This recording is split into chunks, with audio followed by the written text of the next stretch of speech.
Alright, hello everybody, welcome back to some more Let's Go Eevee. It's gonna be a short stream tonight, because I'm tired and I still have to get up in the morning. I don't know, Maybe couple hours, yeah, maybe a couple hours. We'll see how it goes. We'll try to get some more progress though. Also, oh my god, it's so adorable, it saved the Alpha 20. I know! I know, the Eevee's way too cute, I can't. Change your options. I wonder what options. Oh, I can change the text speed. I'm surprised they never did that already. I didn't see the options. Back Back then, I didn't know they could go any faster. Yeah. Pokemon Go settings, controller settings. Interesting. So at the bottom of the screen, I put a bits counter, but except it's not really a bits counter. I wanted a bits counter because I wanted to set a goal of 20,000 bits. Because there was this Bulbasaur hat, it's in like the $20 range, like $18 to $20, and somebody talked about, oh, you should get like basically a P.O. box for fan mail, and I'm like, how about instead of going through all that trouble, if I could get enough bits cheered, I'll just order it myself, because I totally have the shades that would go with that Bulbasaur hat. So, no, I don't want to do this yet. So, I wanted to have like where I could set a goal of bits and then it would tell me when I meet those bits. I can't find anything, or I couldn't find anything that would let me do that. So I found the closest thing. It's a cheering progress bar, and so as you cheer, it fills up. And the only thing is, I don't know if it tells you how many bits you need to fill the bar. I don't know. Just set a limit to how much you need, or what? It didn't give me any options to customize it, so I guess I figure I'll have it on during my streams, and if someone cheers, we'll see how much it fills up based on the only description it gave was that you go up different levels as the cheering happens, so I guess it's a little bit like the stream boss, where each time you fill it up, it takes more to fill it up. So we'll see how much it takes to fill it up once, I suppose. And depending on that, we'll figure out what my goal needs to be. Alright, so we left off in Cerulean City, and oh yeah, we got Mew. So, I actually, today, I started playing through Let's Go Pikachu, and I got just a little bit farther in that than I am in this. Really, the only difference is I got to Bill's house. Also, so I can hear, I think I hear... It's going to change tonight! Right.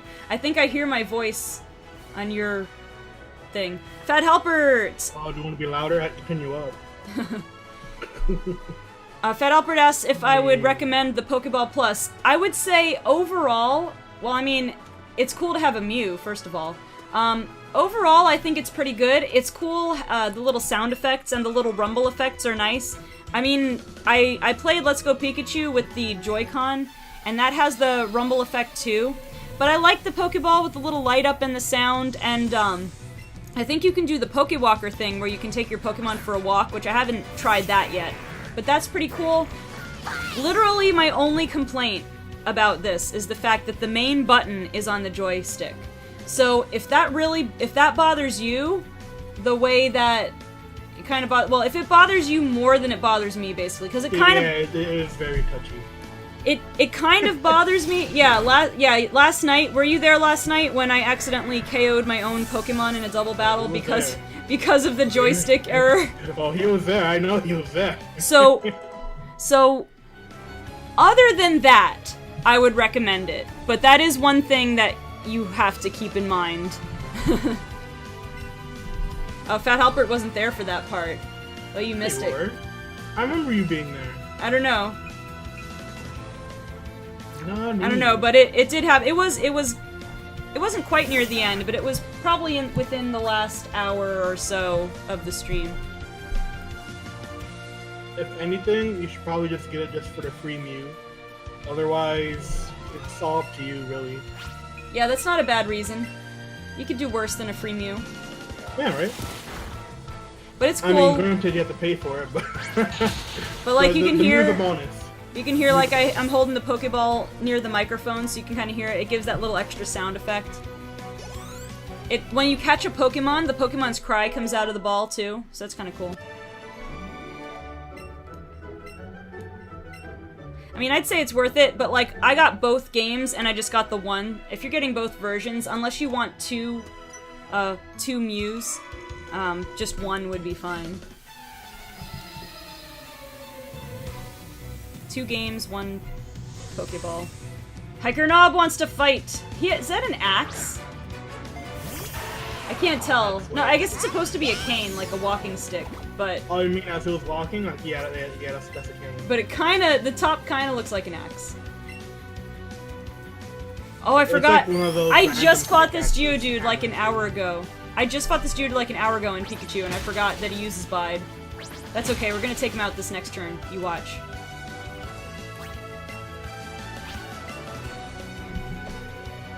Casually waiting for Eevee to evolve to Umbreon and Espeon because at this point you guys are like best friends.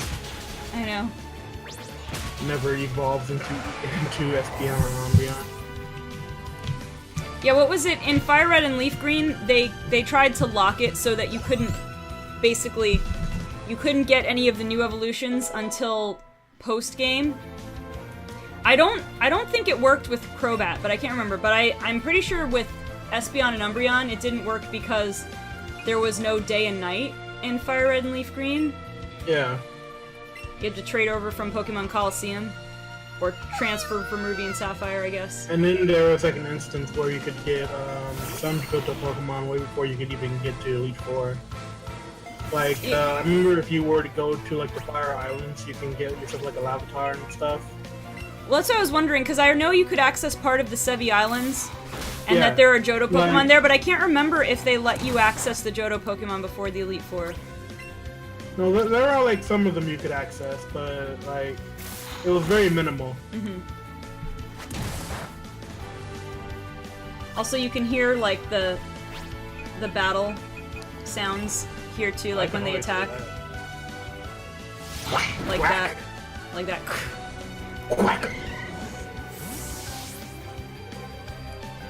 Oh yeah, let me... I'm just shaking its butt.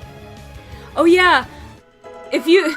Well, I noticed this earlier today, but... Look at how fluid that animation is. Somebody spent maybe a little too much time on that animation. It is so fluid. Shaking its butt. It is one of the most fluid animations I've ever seen. And now having played for a little bit in handheld mode, when I first switched to handheld mode, I don't know if it was because like I suddenly switched in the middle of things, it seemed like there was a little bit of a frame rate drop, but then I turned off my Switch, because I had to put in an SD card, and then when I turned it back on, it felt normal to me. So if there is any frame rate drop between console version and handheld version, it's very minimal. Reasons why you should be playing handheld over, you know, the good old big screen, the perfect screen. Is when you're being dragged out somewhere you don't want to go, and you're like, I need some entertainment. That's the reason the Switch is so good. You can I know, have right? it both ways. Right? Best of both worlds, right? Right. Just like Hannah Montana. Best of both worlds. Alright. Let's put someone else up front. Actually, let's switch train Magikarp. That's what I was doing in Let's Go Pikachu. So switch training is still a thing? I mean, you can... I mean, because maybe I'm interpreting it wrong. I haven't paid attention, but I think you still get more experience if you participate. I think it's like the experience share where you get 100% of the experience if you participate, and then 50% of the experience if you have the experience share. I actually really have been enjoying both console modes. That's good to know. There goes the Squirtle himself. Squirtle. Squirtle. Sacramento Squirtle Squad represent. Sacramento. Sacramentos. Look at that Ivysaur animation. There he is again. He's gonna whip that butt left and right, you know what I'm saying? So smooth. Why is it so smooth? Donna, stop stirring Ivysaur's butt. I mean, it's the biggest thing in the foreground. It's kind of hard to miss.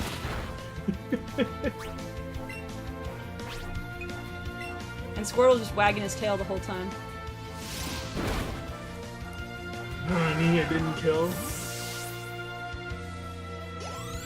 I mean, Vine Whip's still physical, I guess. And the question is, did I move enough so that I can get in behind this guy? Because I had to be pretty close. Nope. I figured out... The trick is that you have to make him walk down. No, I know, but like I started out here, and I just started walking towards him until he noticed me. And I know, because I did this just like an hour ago in the other game, I was able to walk until he noticed me and have just enough room to squeeze through there. Oh well. They did an extra bit of detailing on starters after seeing them more often. I wouldn't be surprised if that were the case. Give them a little extra love to their animations.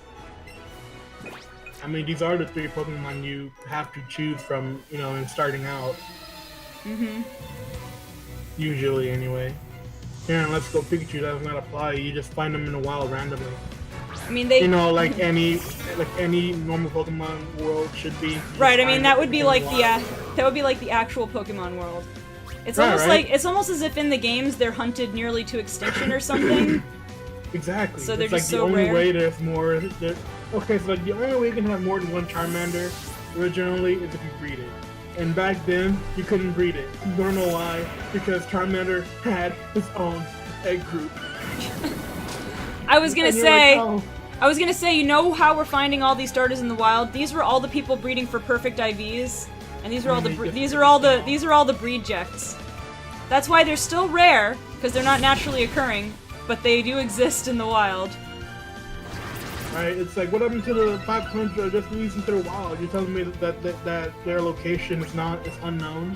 What? If I go outside, I can probably still catch a people when I just released. Right.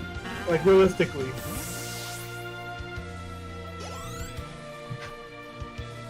Speaking of which, I actually have to clean up my PC sooner or later, because it's getting full of Pokemon I do not really use that much, or like a bunch of breed jets. Yeah.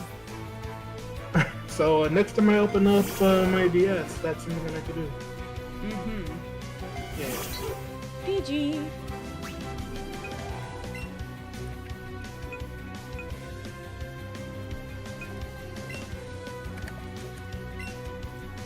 So I have a Pidgey in the other game, and I forget what level it was. It learned Wing Attack, like before even evolving, and I don't remember if that started in a recent gen or if that is new, that he learned even earlier.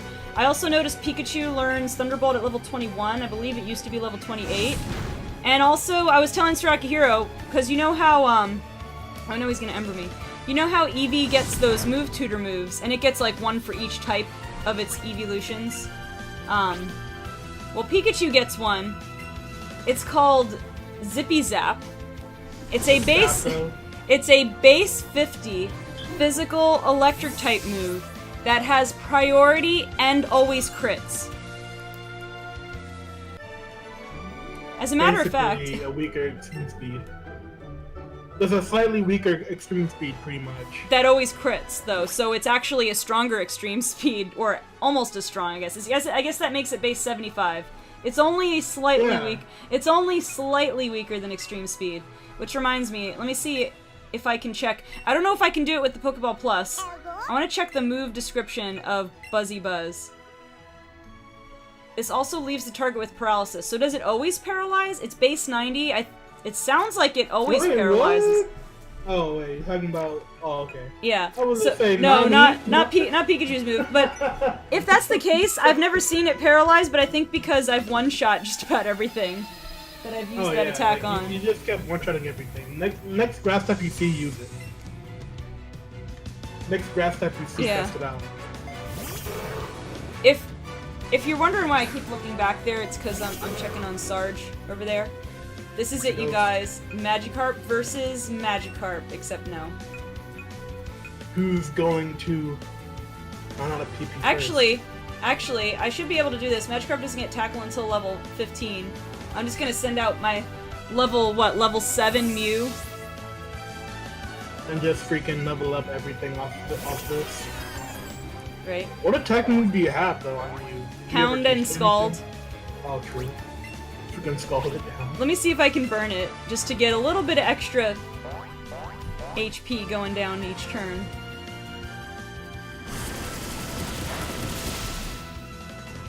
Mew looks exactly like I thought it would.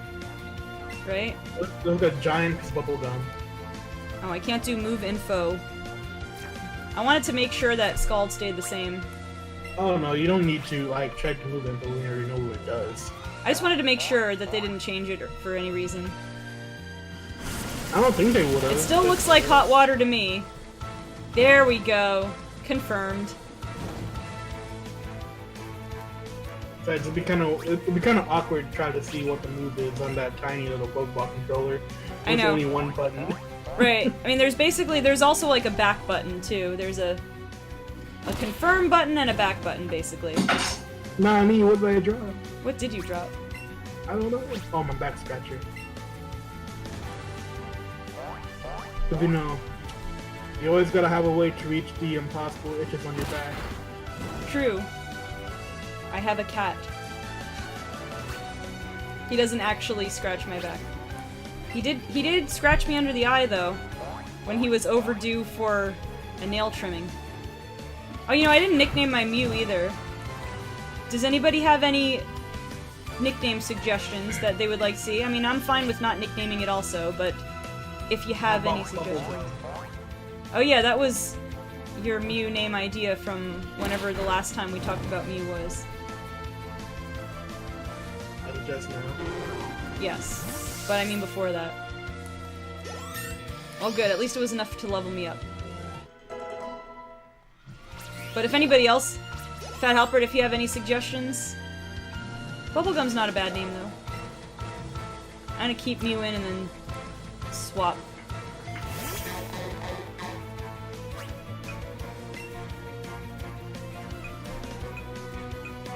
It's crazy how you got this Mew after the gym battle. Like, if you had this Mew before the gym battle, you would have got so much more experience. This is true.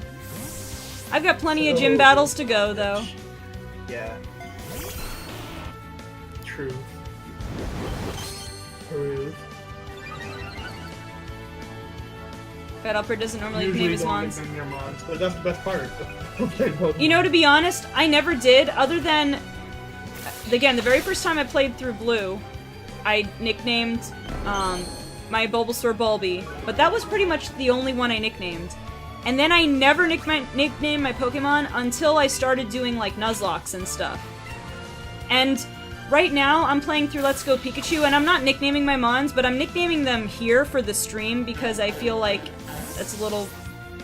It adds a little extra entertainment to it.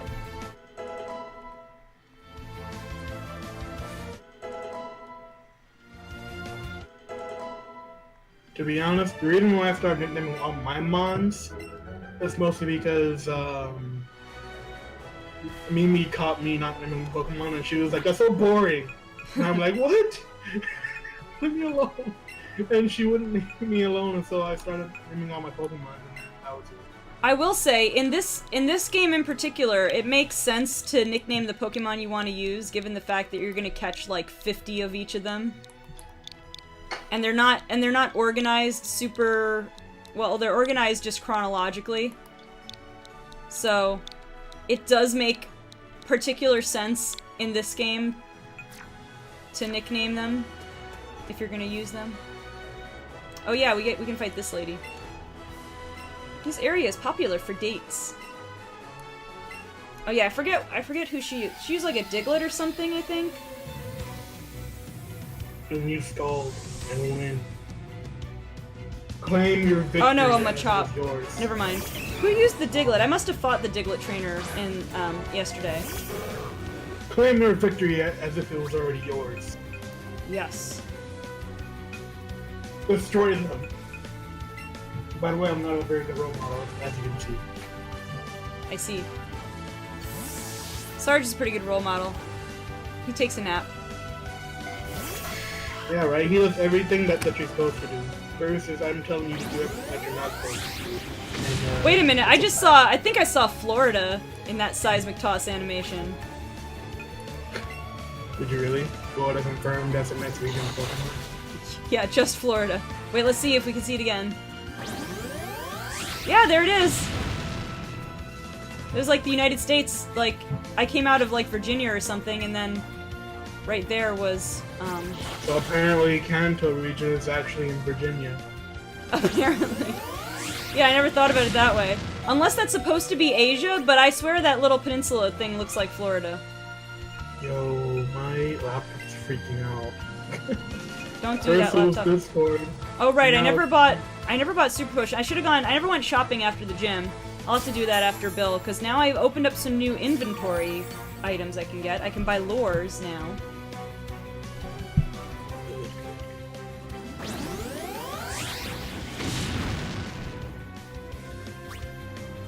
There we go. Everything's better again. Yay! Okay, I should have been using Headbutt all this time. Lesson learned.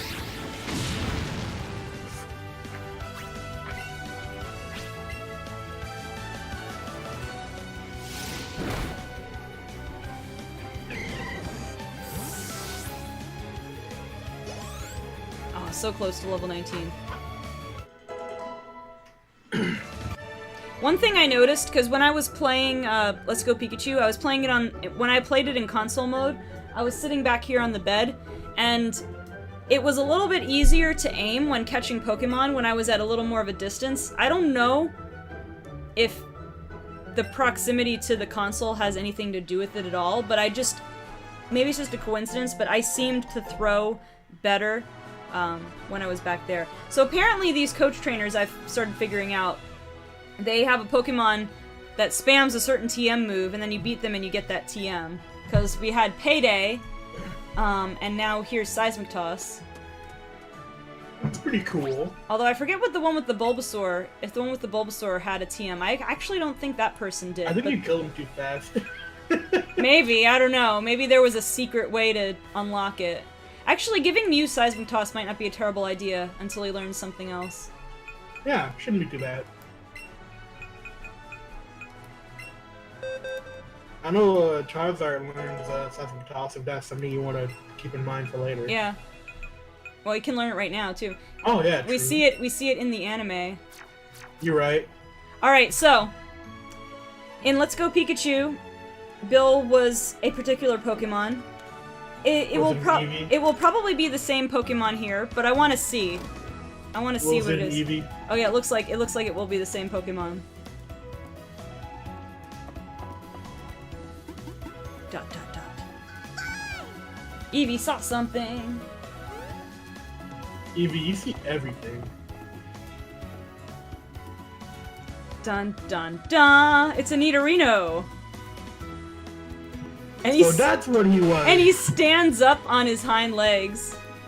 Well, you know, in Red, Blue, and Yellow, he, in Red, Blue, and Yellow, it was like, his sprite was like, they didn't have an individual sprite for every Pokemon, but his sprite was one that could have been Nidorino. But then in Fire Red and Leaf Green, he was a Clefairy. And in the manga, he was a Rattata with a human head. Anyway. Hiya, I'm a Pokemon! No, I mean, I'm Bill. Call me Bill. If you were a Meowth, this would be way more convincing. I know, right? I'm a true blue Pokemon fanatic. Hey, what's with that skeptical look? I'm not joshing you, lady. I screwed up an experiment and got combined with the Pokemon. So how about it? Help me out here. And in the anime, it was Kabuto, yeah. And it was it was just a costume too. That was boring. I'm gonna climb inside the teleporter so you run the cell separation system. Basically, Bill was cosplaying as a Kabuto. Don't leave me hanging, I'm counting on you, lady. I do like, it's a nice touch that they have him stand on his hind legs. Alright, so we just go over here. Bloop. The screen says something about a teleporter. There he goes. Whoa, I should get in there, don't mess this up, okay? I mean, you didn't even tell me what button to press, but... Alright, here we go. Self-destruct activated.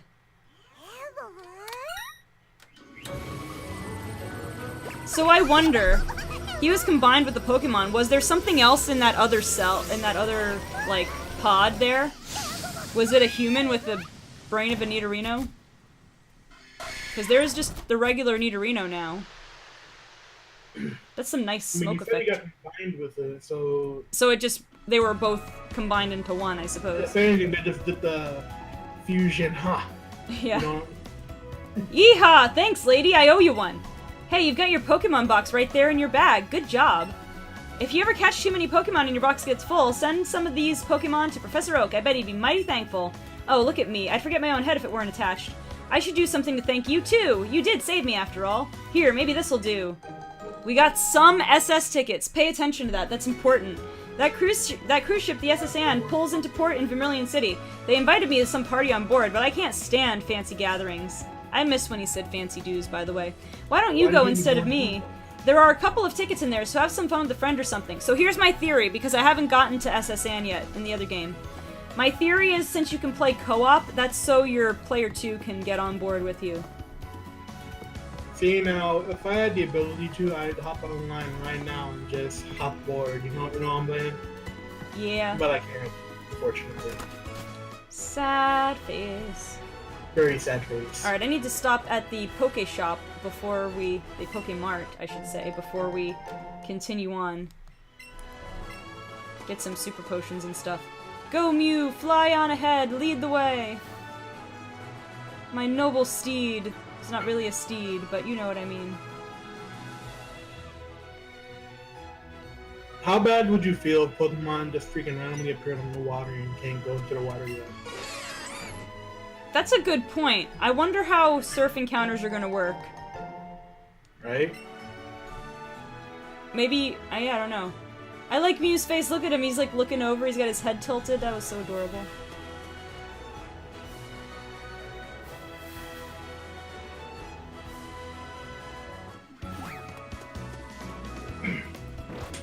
Hey, give me back my Pokeball! Oops, Squirtle causing trouble. I get the feeling that's gonna be the Squirtle we meet in Vermilion City. How could it do such a thing? I need to keep an eye on this house. Get back here! And you notice it zooms in on the house. Like, yeah, you're supposed to go there. Alright, but let's heal first and get some items.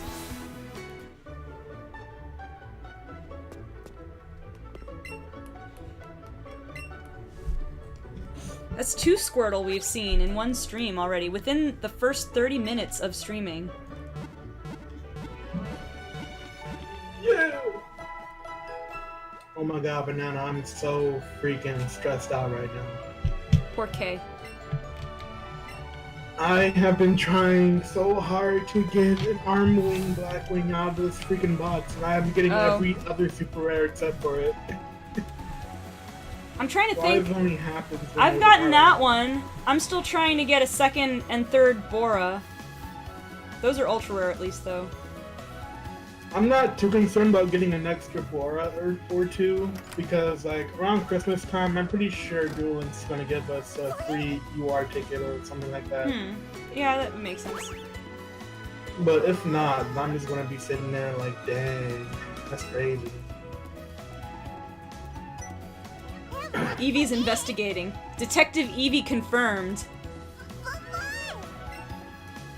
Detective Pikachu? Who needs Pikachu anymore? Right.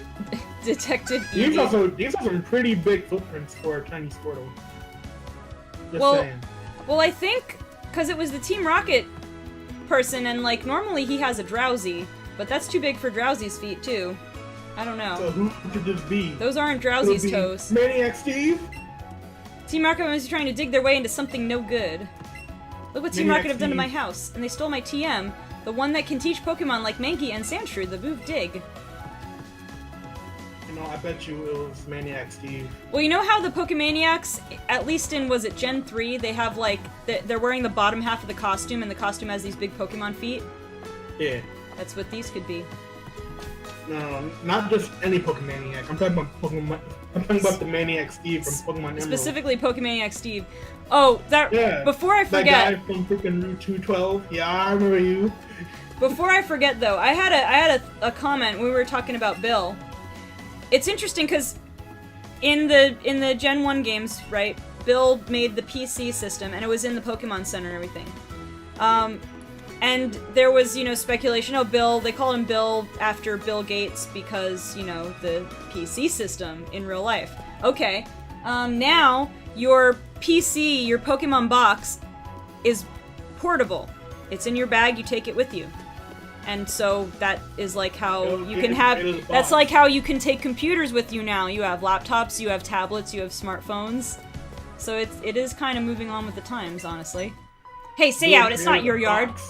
What? Bill created a box. A box. Box. A box. Box. A fox in a box. With chicken pox. Oh, he has oh yeah, those were Raticate feet, I guess. That could be Raticate feet. He did not have Eradicate in other generations. He had like a Drowsy and a Machop or something, if I remember right. No, Eradicate's feet looks too skinny for that. But yeah, but it's similar shape. That's probably what it's. Hello, Sharpedo BGC. What's poppin', my dude? Yo, Sharpedo. My dude, my food, my shrewd. Are you saying you eat Sharpedo? Yes. Alright, different strokes for different folks. Oh my gosh, so close to the KO. Super Fang! Oof.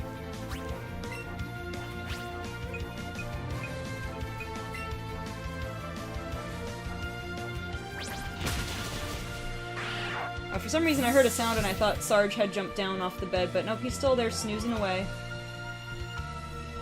It's a hard life, isn't it? You know, that reminds me, man. I'm gonna show you this, I'm gonna show you this one YouTuber who has like 7 cats. What do they YouTube about? We just got 420 for winning! So there. Got a Meltan box in Go? Is that the one that you have to transfer a bunch of them over to get Meltan in Let's Go? Is that how it works? I forget how it works.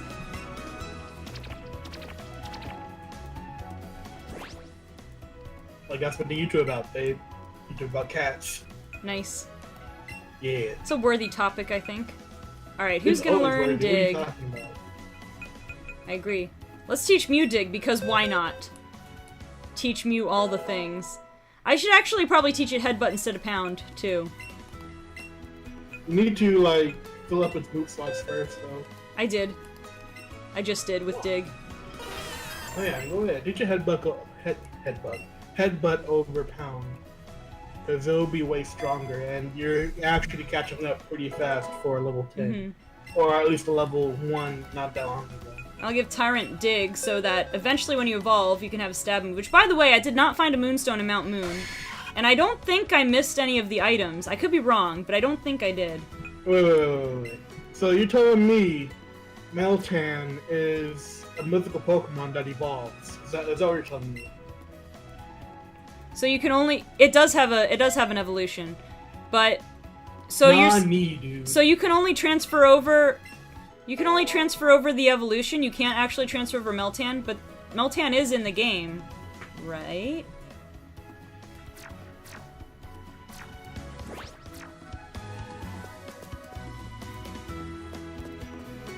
I like how they said Meltan is a very mythical Pokemon, which would be like super rare as you would think, right? And then you have to find a bunch of them? No, it's not that. It's just that when you walk outside, there's like 20 of them chilling out, and it's like, this is not very mythical at all. But then it was actually Ditto back then.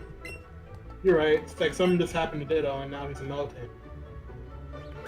Fat Upper didn't find a Moonstone either. Maybe you can't get the Moonstone there, unless it's a hidden item somewhere. It's probably a hidden item, if anything. Because in the trailer, you could get Nidoking, as it showed you running alongside with Nidoking in the underground passageway. So, if anything, I would say it is a hidden item before you get to that point. I mean, probably somewhere hidden in Mount Moon, actually, because there are like several of them hidden around the entire dungeon. I mean, you could go to the underground passageway at any point, too.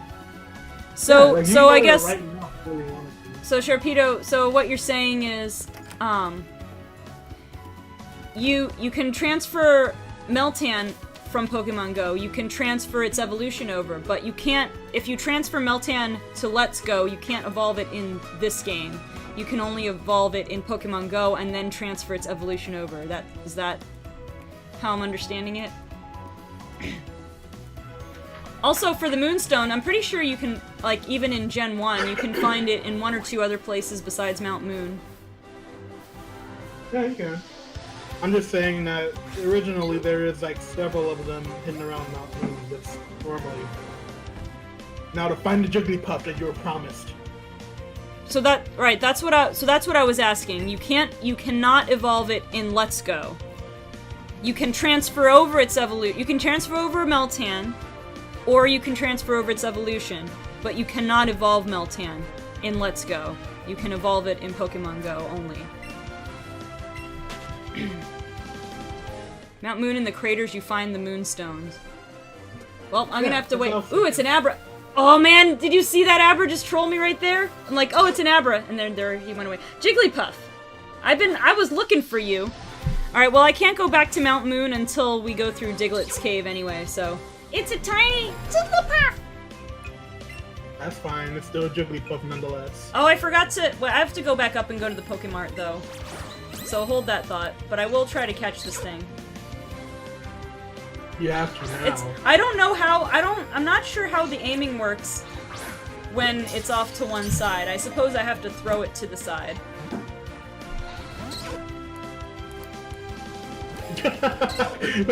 Wrong way, Banana. Yeah, no, I know. I did throw it to the side, but Just the wrong side. It detected it wrong. Just the wrong side. Oh, you know what? Alright. Here's what I don't like. I don't mind that the Pokemon can run away. Oh, there's a Vulpix up there and I have to go all the way back around to get it. I do not mind that the Pokemon can run away. What I don't like, though, is that they let you... What I don't like... Hey, Chronopod. What I don't like is that they let you waste a berry on it and have it run away. I prefer the way it is in Pokemon Go, where it only runs away after you've just thrown a ball and failed to catch it. I would prefer that because... Oh, the Vulpix probably isn't going to be here anymore, is it? Well, you have to run around anyway. And by the time you get to it, it's probably going to despawn. That's what I mean, because I went... But also because I changed areas, because I had to go up into where it was considered Cerulean City again. So then when I came back, it reset the map. Oh wait, there's Vulpix. Get out of there, Rattata! I don't want you! I want the Firefox. But anyway... Wouldn't it be pretty cool if a shiny just spawned somewhere you can catch it instead? I was gonna say, is this one of those... It's one of those things where... Is it gonna be like Pokemon Go, where you can't tell in the overworld whether it's shiny? You can only tell if you get into a battle with it. And also, I'm wondering, because you know how you could trade the regular Rattata for an Alolan one? Yeah. I wonder if you'll be able to do that with, like, Vulpix and Sandshrew and Geodude. Or if it was just a Rattata thing. I mean, you have to get Alolan form somehow. No, I don't want to give up. Now I feel like I'm on a timer. Or is it the berry? Is it like the Safari Zone where you could throw a berry and then that makes it possible to not catch the Pokemon? I don't know.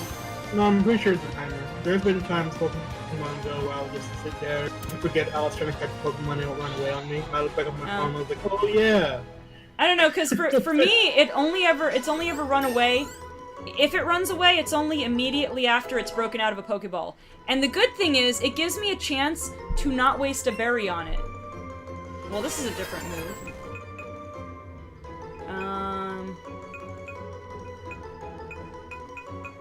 Well, I can teach Headbutt back later. My special attack is a little bit stronger, so I'll do that. Well, you do have a special attacking nature.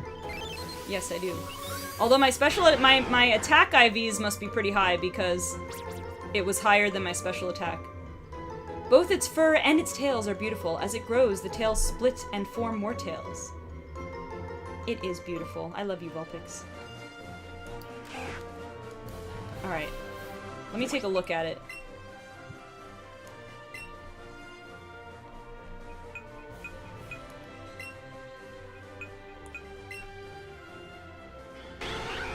It's a bold nature. That's eh. It's not bad, but it's not particularly awesome. I mean, at least it's not unusable, you know. Right, it doesn't really do any harm to it. Oh, I wanted to get another Vulpix for some more, you know, whatever, candy or anything. Now I'm gonna not get it. Alright, I need to go back. I need to go back to this Pokemart anyway. Up there's that Abra again. I can't get to him in time anyway. Trying the trade thing from Go to Let's Go. Yeah, I'm gonna do that in Let's Go Pikachu first to try it out. I have a question actually. How is this game gonna be treating trade evolutions though? Good question. Because I mean, you can still trade. Yeah, but with who? With other people who have Let's Go.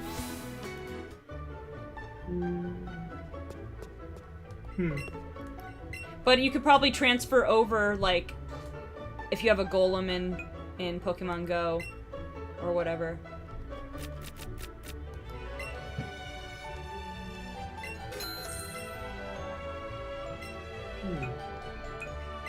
Okay.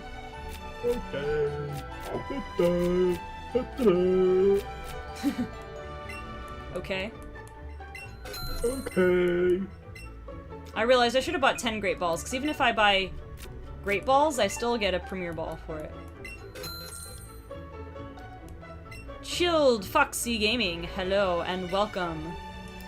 That is my Chilled Foxy Gaming. That is my 3DS friend code, by the way. I don't think I've ever seen you before, by the way. How are you? Welcome to the stream.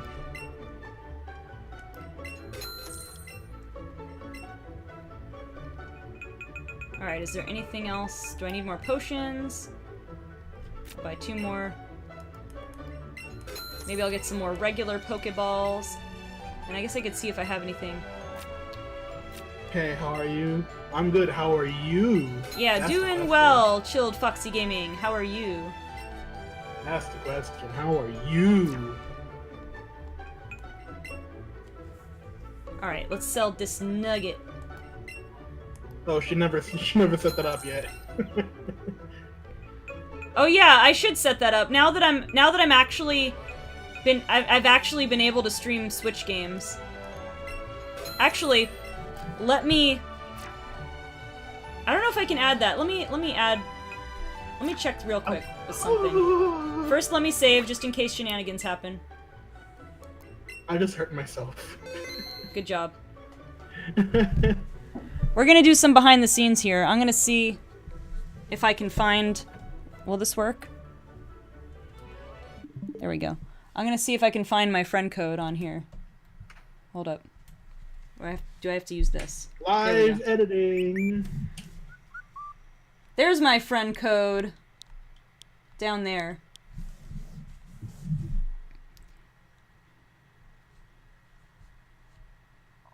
Yeah, I was gonna say, I haven't even tried the online on the Switch yet. But I will potentially, I'll consider adding that as a command, though. Although I don't know that I'll just, like, add a bunch of people as my friends. How does it work for trading, anyway? Like, you know how, like, X and Y had the PSS, and then we had the Festival Plaza in Sun and Moon. So what's, like, the mechanism for trading in Let's Go? Use a passcode and the other person enters the same passcode. Okay. Well, that's probably more straightforward, at least, for connecting with a specific person.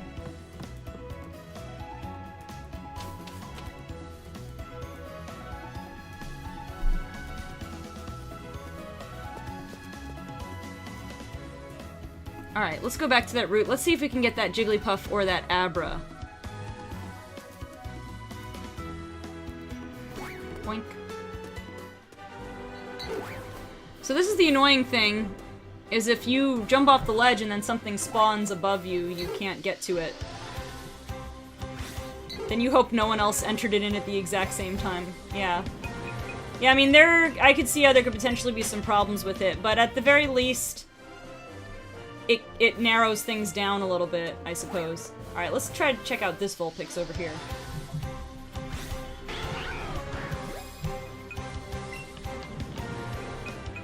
I'm running low on raspberries, though. I don't want to use many more of those.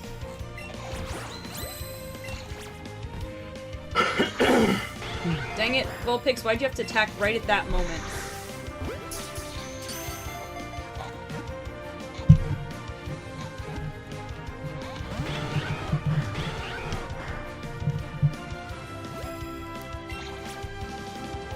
Right. Again, like you throw the Pokeball at their face so hard, you don't even need the battle. Yeah. You just smash them in the face. I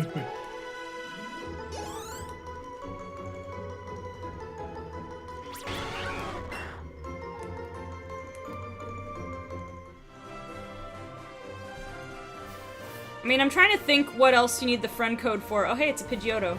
I'm trying to think what else you need the friend code for. But if it's something that I'm gonna need, I can make a command. It's a tiny Pidgeotto. That's a tiny big bird. Yeah.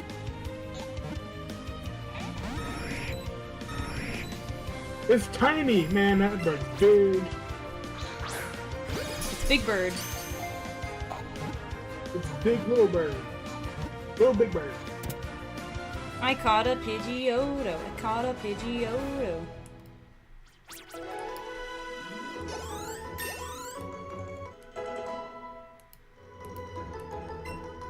Wants to learn Swift. Actually, I think I'm okay for now. Bubblegum in a dish. How many pieces do you wish? Anybody else remember that? Or is that a little bit of a generational, like a half-generational thing? I've never heard of it. It was a little bit...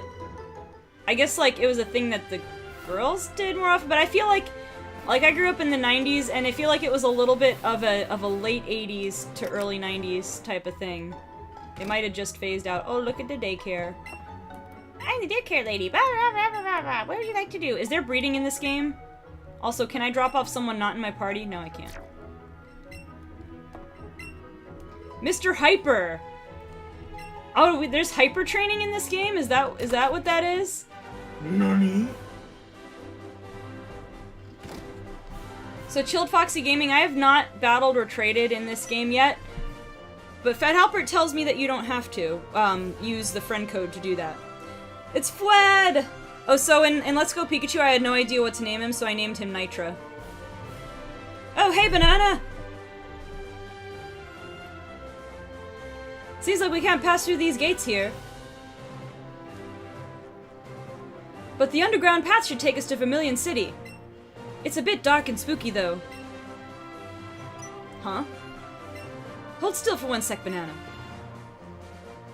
I don't feel comfortable with this, Flad. I like you as a friend. I was wondering what the sparkly thing was stuck in your hair. There was a revive stuck in my hair? This just got... Banana, how do you not notice a revive stuck in your hair? This just got weirder and weirder as we went along. Banana, how do you not know that there's something stuck in your hair? And then he gives me 2 more revives. I have no idea what this conversation is even all about anymore. Maybe those will help you when you take on the next gym. He's saying we're gonna get knocked out. Are those SS tickets you have? Oh, so, okay. That was my second theory. My first theory was that it was for co-op mode, but my second theory was it was for our rival. Huh? Oh, those SS tickets you have, yeah, but they're not for you. Right. Yeah, they're for my friend who may or may not show up. Are you sure I can have this? You know I'm definitely going, right? Where'd you get this anyway? Don't worry about it. Let's just say Bill was not so happy after I left. You got it from that talking Pokemon. What? It was a person after all? Well, I guess that's good to hear. Hey, just forget about that whole thing, okay? I think I'll press on ahead. See you there. Bye. I suppose they have to have a reason that your rival gets on the SSN, because I guess that's kind of a plot hole when you think about it in the old game. Because your rival didn't help Bill, so he wouldn't have had a reason to get the SS ticket. So I suppose that is a little bit of a plot hole cleared up. Ooh, item. My Pokemon's on my shoulder. I can know what I was doing with his tail, and I couldn't read it because you typed too fast. Well, in my mind, I read it the way that you said it, so I wasn't paying attention. The same exact way I'm reading it, too. Almost exactly. That's cruisy. I found a lure.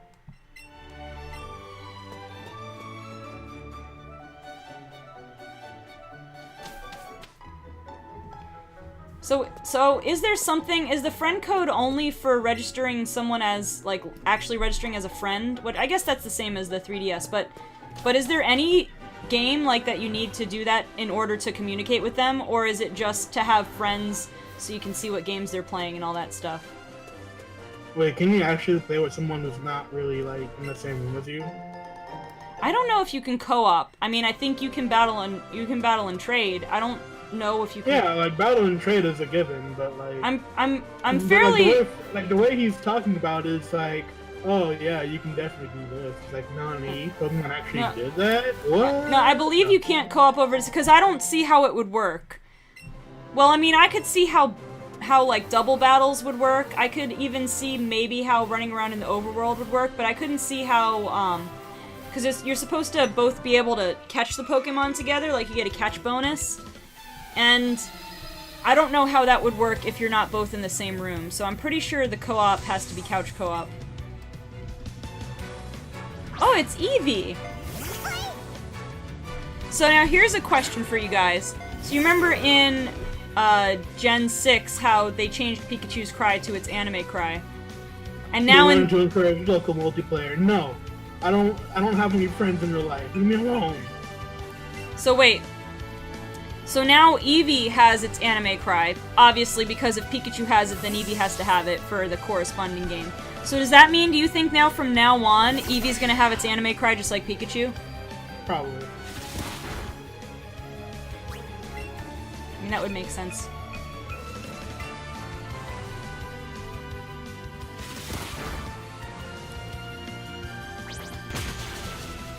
Sarge is still sleeping, in case you know. So, anybody doing anything special for Thanksgiving? Because I'll tell you what I'm doing. We're meeting with friends, but my mom and I are going to bake some white chocolate chip pumpkin cookies. We found a recipe that looks pretty good. You know what I'm going to do for Thanksgiving? What? Eat a big bird.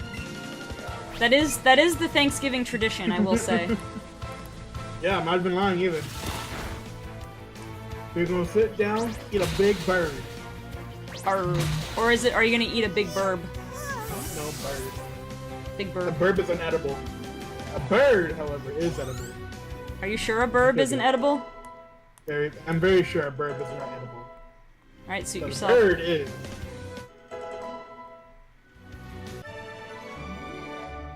Super annoying and frustrating. Question of the day. Super annoying and frustrating. Question of the day, what's something that you find super annoying and frustrating? I wonder, can we... Carp's flopping animation. Can we double battle if we... Nope, we can't. Who's there? If you haven't noticed already, like yesterday, like last night when Banana was streaming this, I told her that her Magikarp moving off making me angry. It's those little things. Oh, so in Let's Go Pikachu, I caught myself a Sandshrew because it looked so adorable running in the overworld. So I have a Sandshrew on my team and I have it following me. He looks really cute running behind me.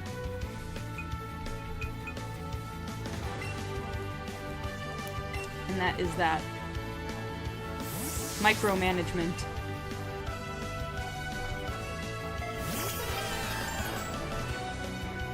Poison Sting. Alright, let's go for the Scald. Let's see how much this does. Oh man, almost one-shotted. That was pretty funny. And gone!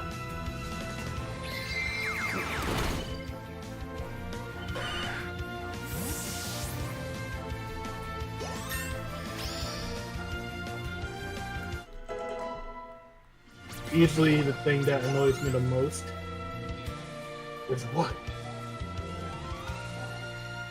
The thing that annoys you the most is what you find frustrating and annoying? Wait, which is what?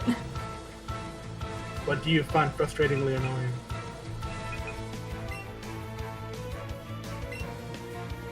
I know Banana finds me frustratingly annoying sometimes. Remember that one time I kept saying yes and I drove her crazy? Yes.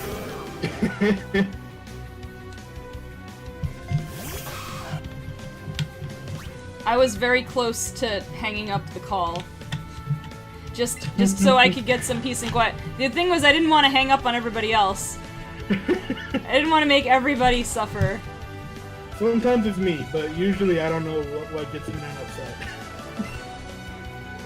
Oh, micromanagement was your answer. I get it now. Sorry, I kind of read those, like, and forgot about. I read it and forgot about my question. I didn't realize you were responding to the question. I get it. I could see that, like. But now, is it the act of micromanaging that's frustrating and annoying, or is it when other people try to micromanage, like, say, micromanage what you're doing or something like that?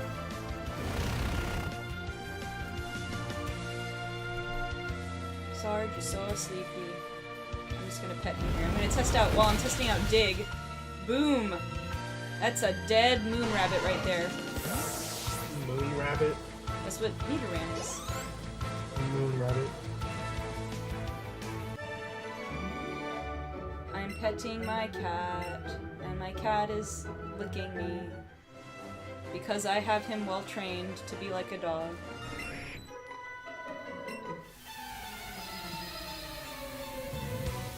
Hi, Sarge. Either. I don't like having to do it, and I really don't like it when someone does it to me. Yeah. I can understand that.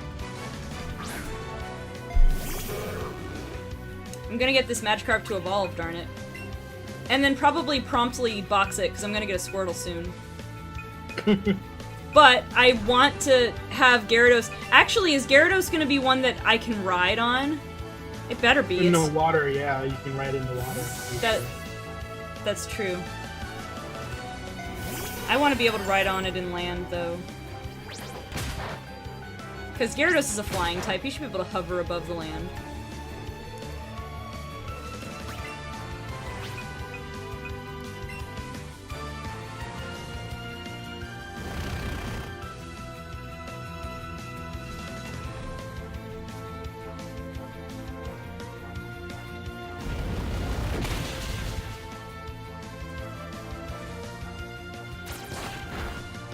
No! Why'd you poison me? That was not nice.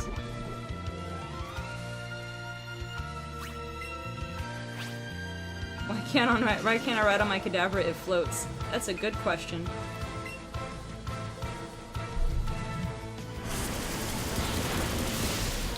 Also, I don't know if anybody came in late, but I figure I'll re-announce it for anybody who wasn't here right in the beginning.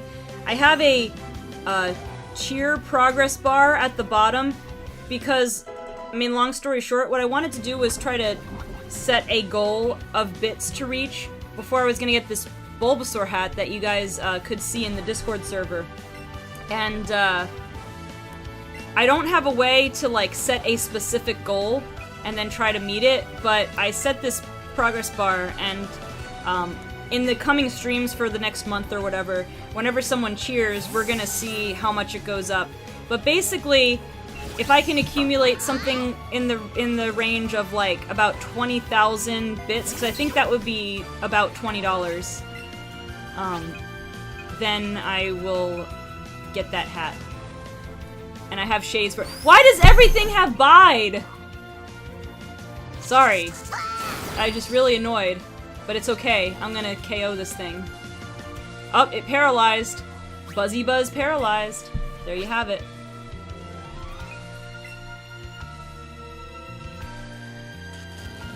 Now, if it's fully parried, does it get locked out of bite? Oh, is it 2,000 is $20? Sorry, did I— Is it really? Oh, no, you're right. I added another 0. I don't know why I thought 20,000. I guess because I was thinking 1,000 was a dollar. I don't know. It's 100 is a dollar. You're right. I am not on a lot of sleep, so I may have gotten my math mixed up. So even better. That's even more attainable. 2,000 bits is easy by comparison. If I could get 20,000 bits, though, man, I'd buy hats for all you guys and mail them to you. Banana, buy me a hat. Get me to 20,000 bits and I will buy you a hat. Bet! The deal has been made. Oh, Tentacle, I like his little animation when he came out with the tentacles. Yeah, sorry, Fat Alpert. That was I just had like a brain fart. I was thinking $20 for 20,000 bits for some reason. But you're right. It is a cool hat though. I mean, for me and my channel, it's a cool hat.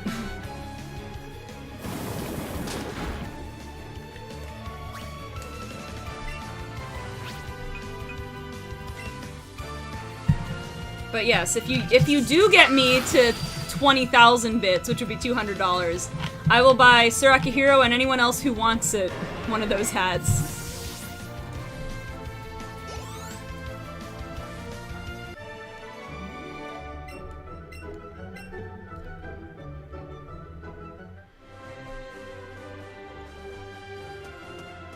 Oh, there's more Vulpix here. Look at them, they're just walking around. I want them.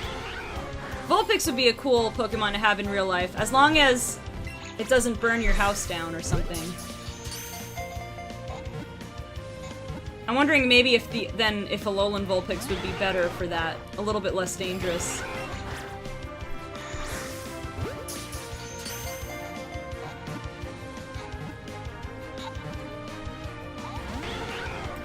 I was trying to kind of see if I can show off the light up on the Pokeball Plus there. If you can see how it kind of coordinates with catching the Pokemon. It is pretty cool. It's immersive, and then the Vulpix cry comes out when I caught it.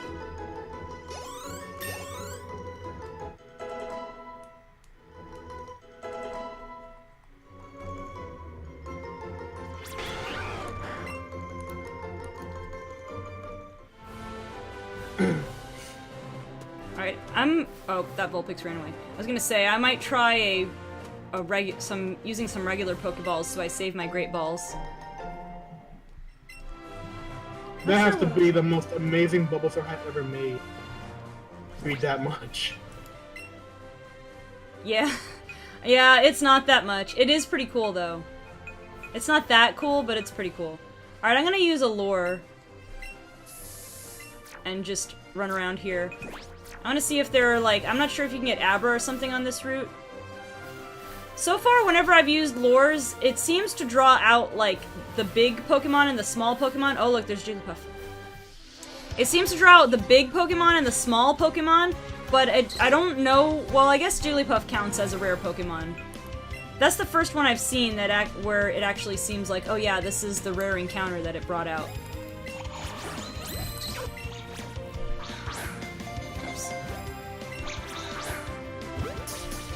Yeah, I'm gonna have to practice. Jigglypuff. Oh man, Jigglypuff. Alright, I'm not gonna use any more berries on you because... Dang it. Last time I did, you just wasted it.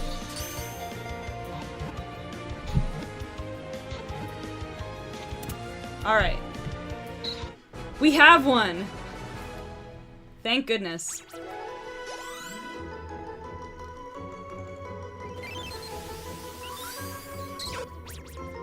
Uses its cute round eyes to enrapture its foe. It then sings a pleasing melody that lulls the foe to sleep. Jigglypuff!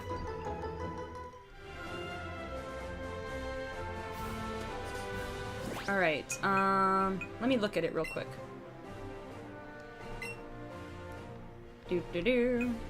And I'll look at that Vulpix as well. Serious nature. It's a serious Jigglypuff. And it's a quirky Vulpix. Quirky. Quirky. Quirky. Alright, there's another Jigglypuff. Alright, I'm gonna just throw some regular Pokeballs, because I don't want to use up all my Great Balls.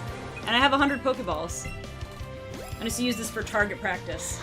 Literally for target practice.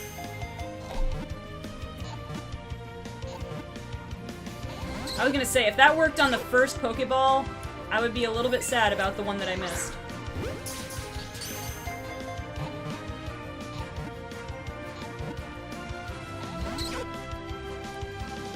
I feel like Jigglypuff's catch rate shouldn't be this low, though. It's hard, though. The hardest part is it's hard to get a good shot on it because it moves around so much. Which is, I guess, part of the challenge. But you can't just wait around for it to get centered again because it'll just run away. Alright, come on. That was an excellent shot. There's nothing more I could do short of actually using my berries, which I don't want to do right now because I don't have that many. There we go.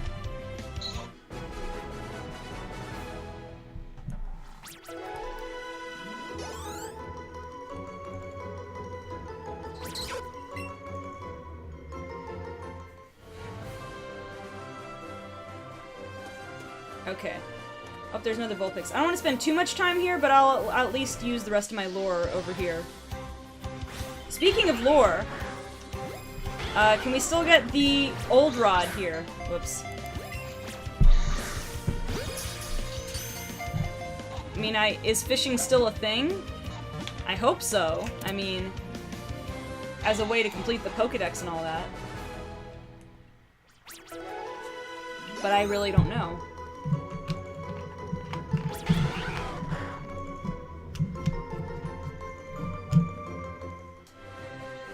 That's the largest Vulpix I've caught, and it's a whole foot taller than the smallest Vulpix I've caught.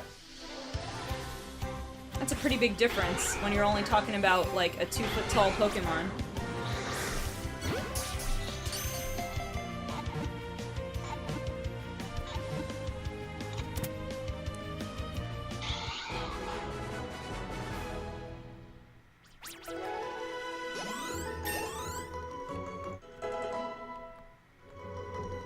And yeah, Magikarp levels up way too slow. They really make you earn that Gyarados.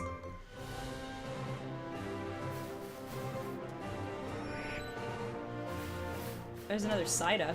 I guess I could get another Psyduck. Womp womp.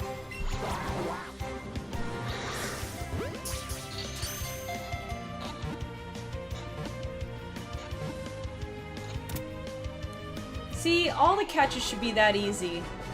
Everybody be like Psyduck. Get caught on the first ball.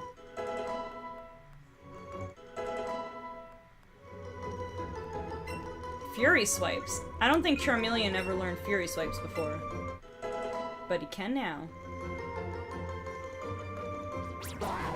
Womp womp.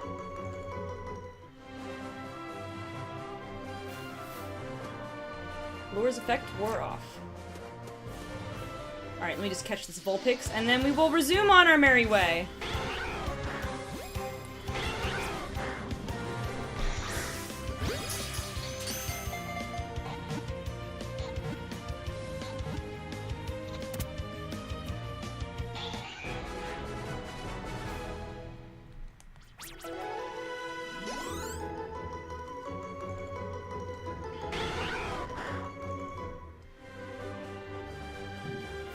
Okay. Oh, I forgot. I haven't fought these trainers yet. Whoops! What do you think, Sarge?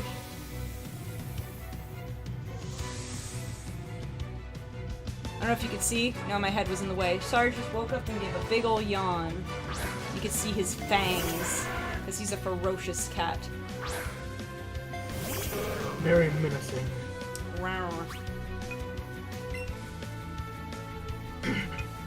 What would happen if, in order to evolve Magikarp into Gyarados, you had to make it hate you? So you had to put it at minimum happiness, which is really difficult to do because literally almost everything you do with your Pokemon increases its happiness.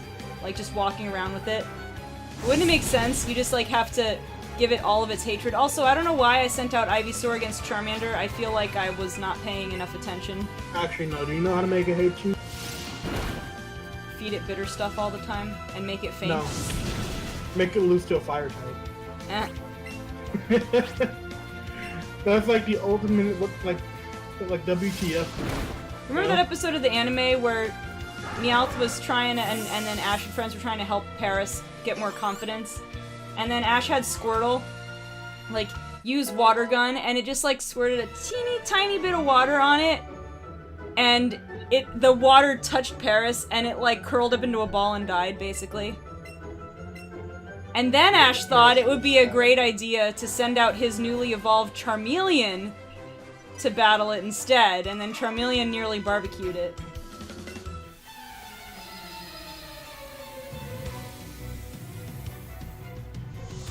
Camper Jeff. Bellsprout. Bellsprout.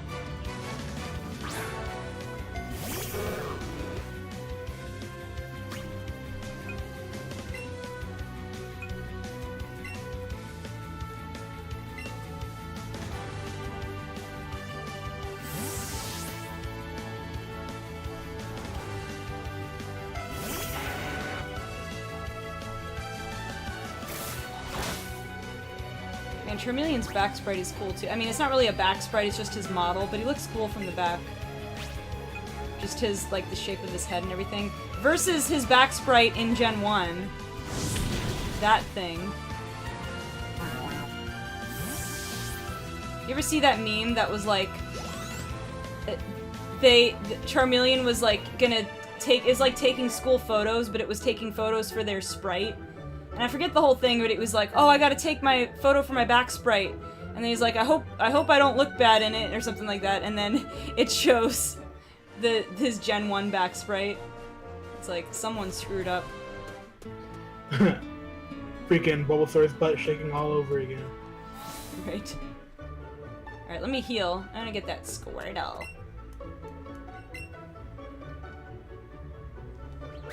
That Squirtle. Squirtle. Squirtle.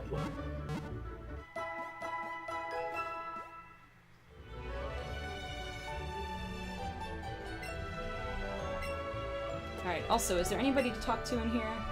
Da da da da da. Da da da da.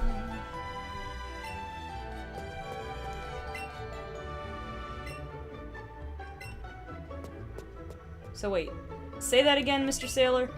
My Pokemon was poisoned the other day. It healed its own poisoning, so I wouldn't worry. It must love me lots, don't you think? You have a magic Pokemon there. Oh yeah, so you can give candies to Pokemon. Oh yeah, look, we can get a Alolan Geodude. That'd be cool. I only have one Geodude. But yeah, I haven't tried giving candies to Pokemon yet. I might try that in Pikachu first, so that I test that out, and then use it here. But we're getting ourselves an Alolan Geodude, my dude. I have a question, actually. Those eyebrows, though. Yeah, I know, right? Them eyebrows, though. What them eyebrows do? Oh, so this guy will just trade all the Geodude all the time for Alolan So Geodude. he's always gonna trade you a Geodude? Like, if I bring him more Kanto Geodude, he'll give me Alolan Geodude. That's interesting. Alright, let me find... Let me check him out. Or her, rather. So it doesn't have a nickname. I wonder, can I... It's a traded Pokemon, can I nickname it or not?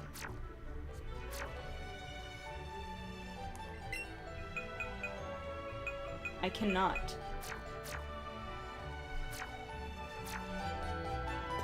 I figured they wouldn't let you, but then it's weird because normally traded Pokemon have nicknames, and that one did not, so.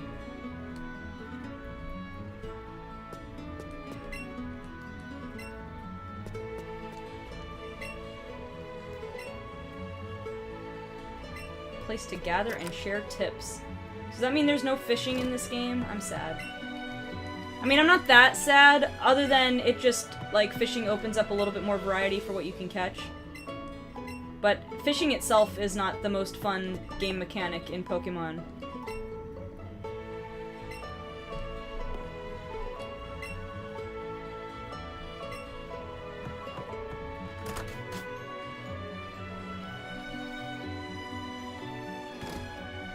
Alright, let's try to get this Squirtle.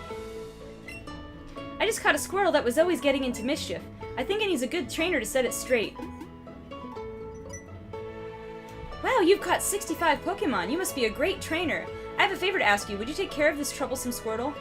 Yes, ma'am. Squirtle. Alright, so should I name this thing Fat Halpert, or should I name it Sacramento?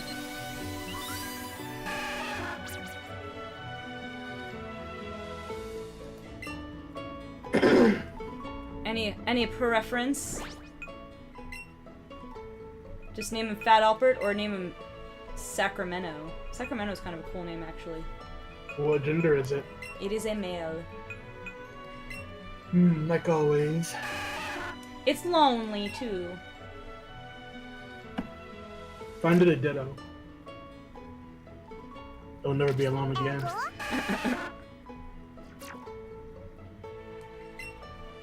It's already level 16, too. I think I'll do Sacramento. That's kind of a cool name, I think.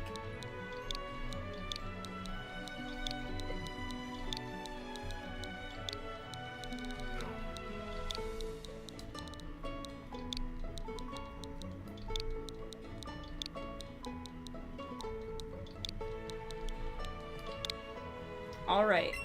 Let's see. I want to keep Magikarp on the party till she evolves, but I'll swap out Tyrant for a little bit while I catch him up. Let's have him follow us too. Since he's already level 16, he's gonna be evolving soon, so we should have him following us as a Squirtle for a bit. Boom, there he is! Getting warmed up for Smash.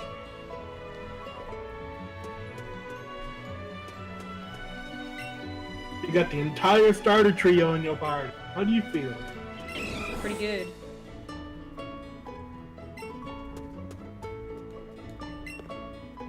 The Port of Exquisite Sunsets. Alright, let's see what else we have going on over here. Fun fact, he has never finished his building. Yep. Alright, even in Gen 2 he wasn't finished with it. I know, right? Oh, I wish you prefer Growlithe or Meowth. Don't make me choose. Don't make me choose. Growlithe or Meowth? I mean, I have a. I think they are. If anything, I would choose Growlithe mostly because you can later evolve it. Well, you know, if I had said Growlithe, I can't even catch, because she said catch 5 Meowth and come back to her. If I had said Growlithe, I can't catch Growlithe anyway, so... So if I catch 5 Meowth and come back, she said she'll give me a Pokemon that's pretty to ride on. Ooh. Appears to the north. Alright, well, we're gonna do a side quest and try to catch 5 Meowth, so BRB. Because I'm curious. I'm curious what this Pokemon is that's pretty to ride on. Oh, there's a Vulpix. I gotta get the Vulpix, so hold on.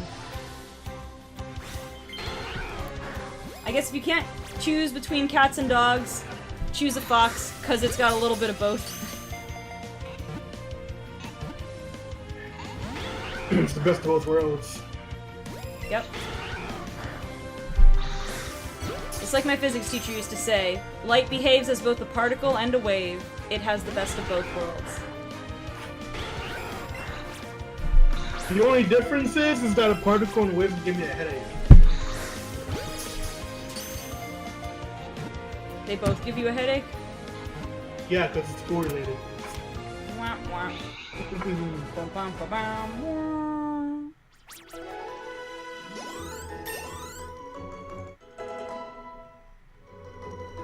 Bulby wants to learn Takedown, but I'm good. I'd rather have Headbutt. No recoil damage.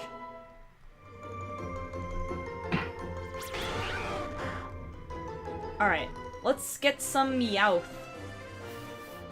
So she said north of Cerulean, I suppose, the best place. Wait, I guess I have to try to catch my nemesis, Jigglypuff.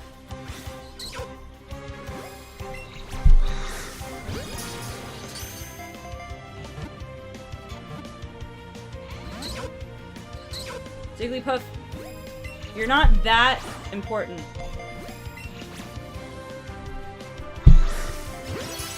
I don't know how I timed that throw. My timing was all off on that.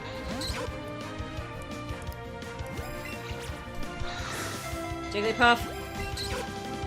If it draws in your face, you deserve it, that throw. Like, if I made a throw that bad and it drew in my face, I cannot get mad. The aiming is pretty easy straight on, unless you like twitch too much, and then it messes up the timing of your throw.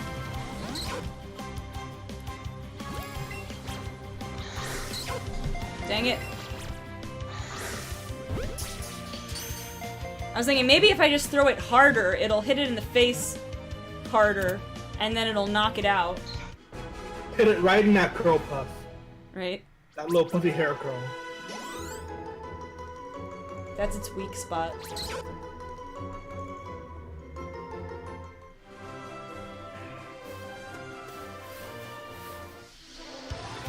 I kind of half didn't care if I ran into that Jigglypuff or not, but might as well since it's rare. Since I spent half of the last stream waiting to find a Jigglypuff, I might as well try to catch all the ones I see.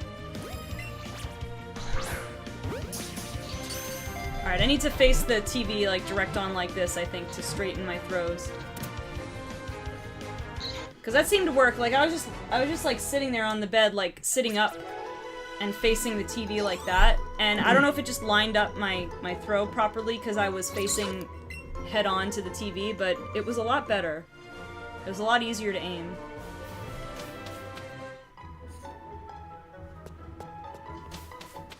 No, I'm just saying, I don't think any of these Pokemon are Meowth. They're not. I haven't gotten north of Cerulean yet. Whoops. North of Cerulean? That's where it said to go. Oh yeah, there is a Meowth. There are Meowths there, isn't there? Yeah, I think I did catch one Meowth. Yeah.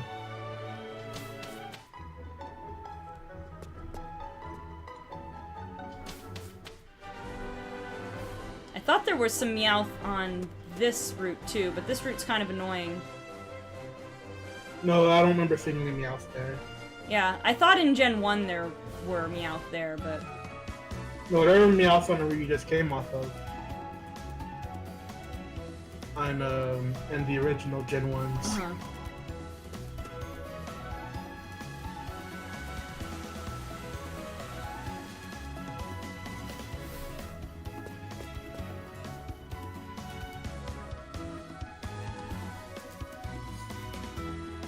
Now he's gotta run back and forth in front of their grass patches. Yep. Until you find 5 Meowth. I don't know if Meowth is super rare, but he's definitely not the common encounter. Well, he's not the most common, but he's like somewhat-ish.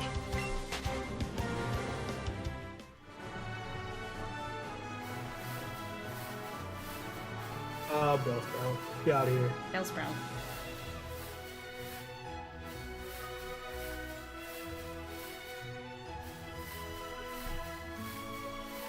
There is a Meowth.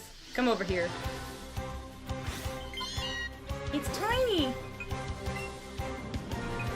Alright, let's use a Great Ball. Hopefully help us get this streak started.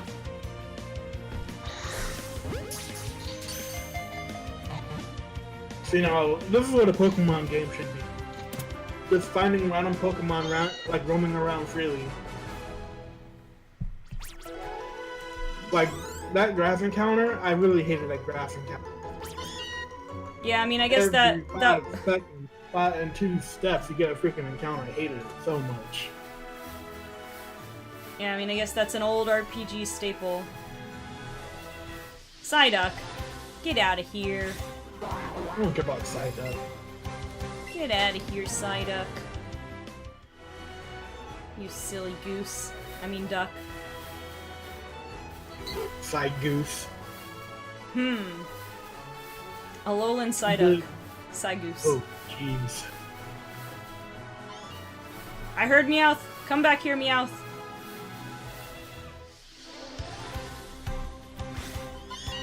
Meowth. Meowth, that's right. Meowth, that's right. Now Sarge is over there. Like, what'd you say about me? Oh, Sacramento's gonna evolve now. I'm gonna have the 3 awkward middle stages. And I don't really mean they're awkward, they're actually pretty cool looking. I like all 3 of the middle stages. I mean, I thought Wartortle was weird for a while with his little fluffy ears and fluffy tail, but I came around. You know what awkward middle stages there are? Quilladin. Quilladin and Dartrix. That's agreeable, but no. No. The most awkward middle stages there are is Combuskin, Grovyle. Combuskin's a pretty awkward. Combuskin's a pretty awkward one, I'll give you that. Yeah, it is pretty awkward. you can't look cool using a Combuskin. It's very hard to pull off. It's like a ginormous chicken tender with legs. Alright, Psyduck, get out of here. Yeah, I know. Combuskin is possibly the weirdest one. Seeing Wartortle walk around reminds me of the anime episode with the Squirtle Island. Yeah, that was an interesting episode, to say the least. Ooh, you know what? I just thought about something. If they're going to like a game corner here too, and you can actually trade for I don't Pokemon know. there. I don't know, because remember, they took game quarters out of Pokemon games so that they wouldn't get a T rating, or whatever the equivalent is, in the EU. Because of gambling. You're right. For no reason at all, Pokemon decides to take it out for no reason. Like, we've all grown up in a good manner. But I am curious what they're gonna put there. Right? What are they gonna do with it? I mean, I guess plenty of people have found out by now, but I have not, so it'll be a surprise for me. How many of these did we catch already so far, by the way? I think that was the 3rd one. I mean, I don't know if I had to catch 5 from the time we started counting, or if I just have to have 5 total. I think you need to have like 5 total. Well, so that plus those 3 plus the other one I have would make 4, so I guess I have to find 1 more. I might find 2 more if it's not too much trouble, just to be safe, but I think we'll be good after 1 more. Just trade them off for 1 little Growlithe. Well, that's why I'm curious where she's headed with that, because I don't know why she asked Growlithe or Meowth. Like, what would have happened if I said Growlithe? I couldn't go back and say Growlithe to see what would have happened.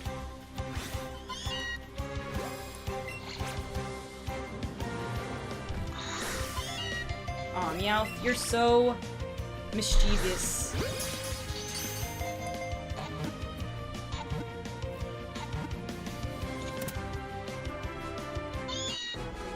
Alright, so I'm just gonna walk around a second more to see if there's another Meowth, only because on the off chance that we needed to catch 5 Meowth, like, in a row or something, I don't want to have to walk all the way there and then all the way back just to do that again. So I'm gonna see if I can find 1 more Meowth.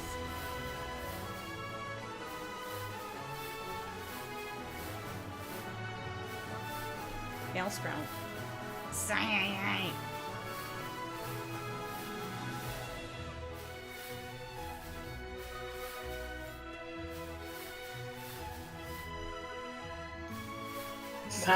Duke. Watch this one Meowth gonna take forever to find. Right? He's like, I always wonder if like when all these other Pokemon appear, if I should like run into them and run away just to clear the screen a little bit. I feel like that's what you need to do after too long. I mean, some of them like disappear after a little bit of time anyway, but still. Yeah. It just kind of clogs up your screen if y'all start spawning in too fast. And it's like, there's very little run room here. Right?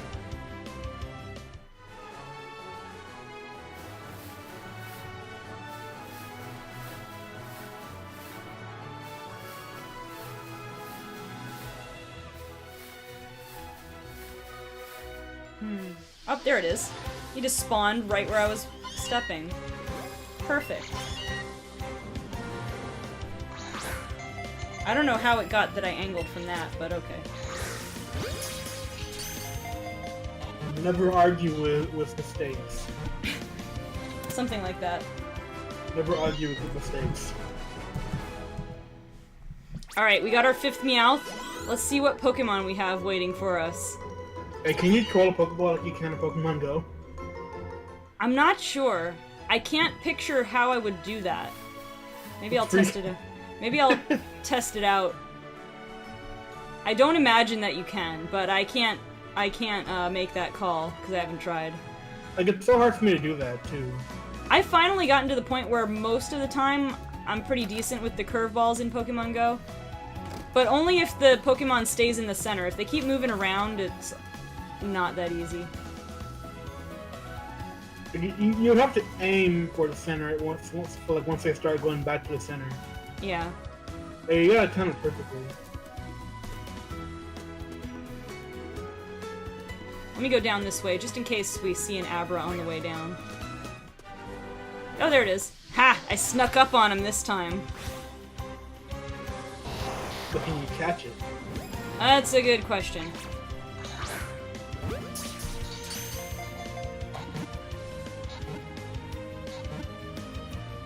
Nope. Is he gonna run away right off the bat? Not yet. But I get the feeling that this thing's gonna be quick to flee, so I'm just gonna throw my Pokeballs as quickly as possible.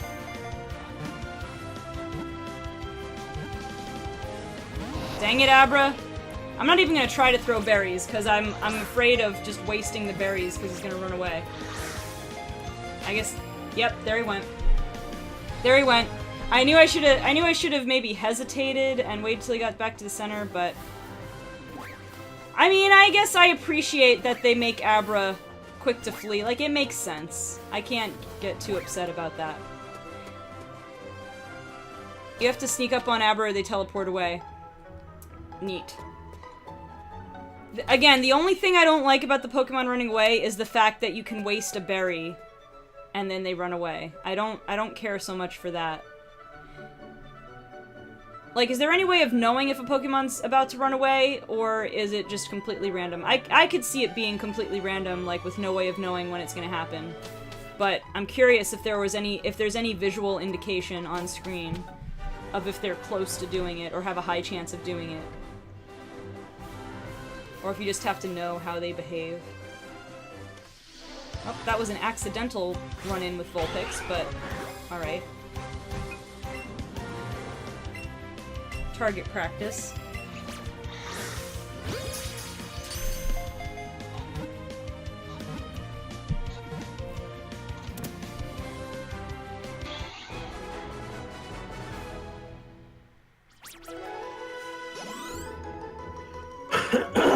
That Magikarp's level 17. Getting there. Oh, hi, Psyduck. You could just rare candy it up to level 20. Yeah, I was thinking about that. You have one rare candy that's chilling in your. Oh yeah, isn't there like a hidden item up there too? Is there? Wait, let me do this and then we'll see. You've caught 5 Scratch-type Pokemon. Take this pretty Pokemon. I got an Arcanine! Neat! Hey. Nice! I'm gonna ride on it. A legendary Pokemon in the East. Many people are charmed by the grace and beauty of its running. So in the East, this is a legendary Pokemon. I got a legendary Pokemon, that means. Something like that. Where's the East? I don't know. Why did I make you catch Scratch-Cat Pokemon and give you a puppy Pokemon? Because I wanted to see if your preference would stay the same. Even after seeing so many Meowth. Teehee. I'm fine with either one, like I said, but riding an Arcanine sounds marvelous.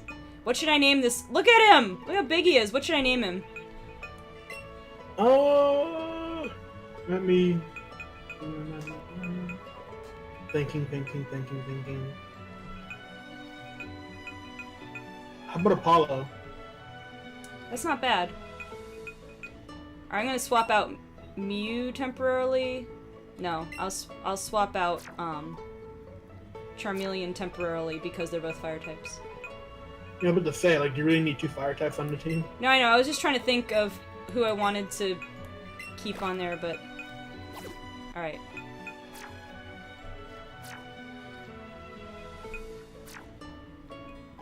Cerberus, huh? Hi, Wander64, but he doesn't have 3 heads. I don't know. That's a little more, and that's a little more of a Houndoom name. Yeah, Cerberus is more of like a Doom Dog kind of name. Like you would give to a Houndour or Houndoom. I do like the idea, like with Apollo or whatever, of like those names from Greek and Roman mythology. I mean, with Cerberus is as well.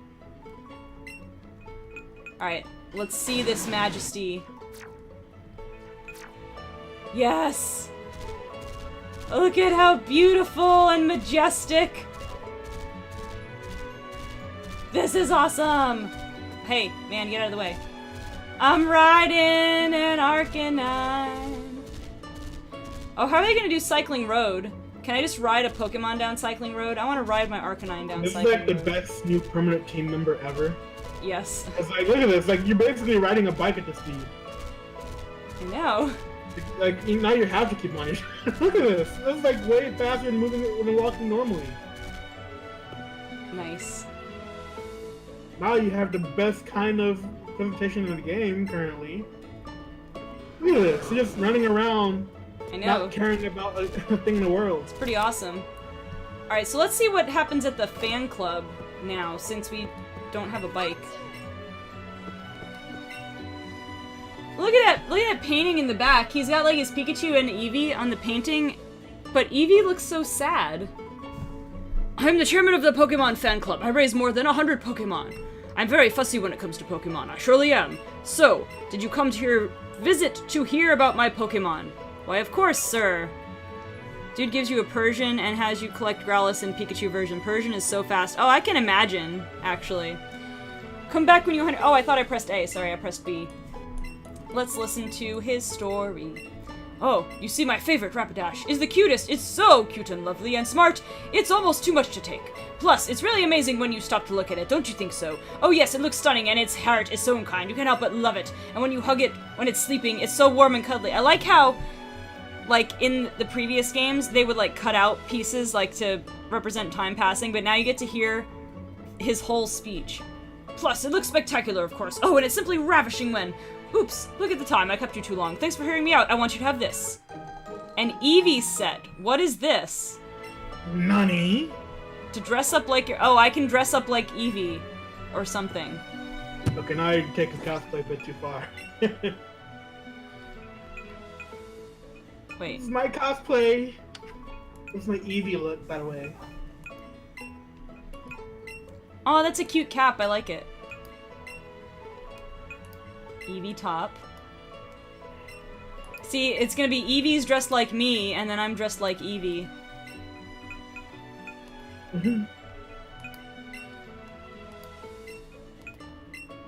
I have an Eevee bag. Wait, can I rotate? Oh, I don't have a Y button on here, so I can't really turn around.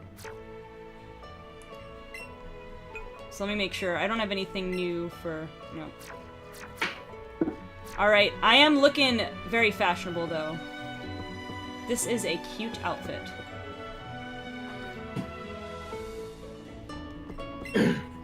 Probably better than a bike, especially given that I have an Arcanine to ride on now, too. Oh, yeah. They finally heard my plea about riding on an Arcanine. I know, I need, like, the Pokemon theme song playing in the background as I ride. I will travel across the land, searching far and wide. I was thinking more of a Pokemon Johto theme song. It was like do-do-do-do-do. That works too. Do-do-do-do. Like you could not see this Arcanine running around, but you're riding on it, and then not think about like something more upbeat, right? That does work here too. You are right. Do-do-do-do-do. Do-do-do-do-do. Oh yeah, I remember there was this one meme, not a meme. There was like this one video where this one girl called into the police, right? Like super concerned and everything. Uh-huh. And she was like, "There's gunshots everywhere," and then the cops are like, "Ma'am, what is happening? Like, what are these gunshots sound like?" She's like, "What's that?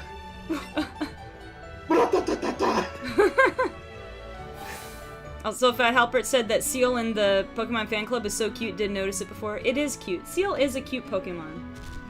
It gets kind of a hard, you know, people give it a hard time for just being a Seal named Seal, but I think it's cute. Steel is not loved enough in this time and age, unfortunately. I feel like Sfeel and Walrein kind of stole its thunder.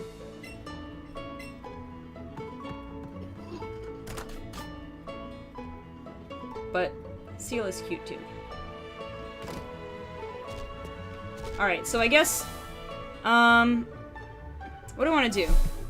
Actually, let's, no, we don't want to backtrack yet until we get cut. So let's see, normally if this were Nuzlocke, I'd be exploring all these routes to get new encounters, but I think we can just go straight to the SS Anne. Can I ride my Arcanine on the boat? No, probably not. I know, but what if I could? Then that'd be the best thing ever. But not so fast. Do you have a ticket, young lady? Not so fast. Can't help it. I'm riding an Arcanine. You're the 100th guest to join us aboard the SS Anne today, so here you go. Please enjoy this breezy outfit as you feel the salty air. But I just changed. But I guess that I should dress as a sailor for the only chance that I get to be on a boat. So... I mean, hey, thanks for free clothes, right? This is true. So I wonder if all the clothes are going to be gifts then, so we don't have to buy any. Probably. That would make sense. It's kind of weird that a grown man is giving little girls some clothes. Yeah, just don't think too hard about it. like thanks, by the way. It's not like I couldn't have bought this myself. You know, make it a lot less weird. But this is cool. This was what I wish they had in, like, even like in Sun and Moon, that you could buy the clothes of the different trainer classes. And if I'd like to see, like, a non-important feature, I guess, in a next-gen Pokemon game, I would like the trainer customization to include the ability to dress up like different trainer classes. That would be cool, I think. Oh, there you are, Banana! But you know what does have this kind of, what you call it? Customization? What? Pokemon model that I was telling you about earlier. Oh yeah, right. But wait, Blue just, like, walked up here in the middle of our conversation. Anyway, thanks again for the ticket. The ship is huge and full of trainers. Bonjour! If it isn't Banana and Fwad! Didn't think I'd be seeing the two of you here. Hey, Blue! Are you taking a cruise? Not hardly. I got invited to the exclusive party for trainers, but I'm pretty much done with this scene. I got plenty of party favors too. Here, I can even share one with you. Ooh, the Shaolor Sable. More importantly, though, you want to know what I overheard at the party? You guys know about Team Rocket, right? They're the bad guys! I've battled them before. Dun, dun, dun. Seriously? You must be fearless or something, kid. Anyway, the point is this. Team Rocket is a dangerous group, and they're trying to use Pokemon to make themselves rich. I might do some digging into what it is they're really after, and you two'd better stay out of their path.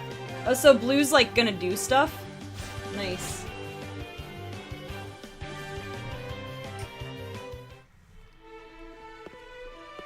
Alright, hold up.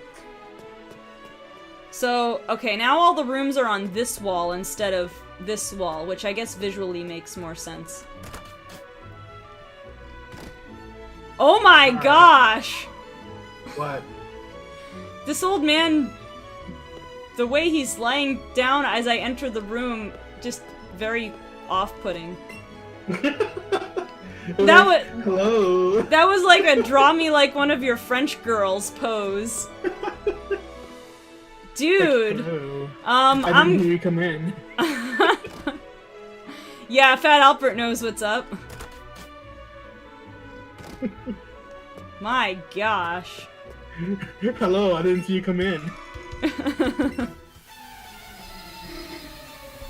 Oh, that's spooky. Alright. Hold that thought.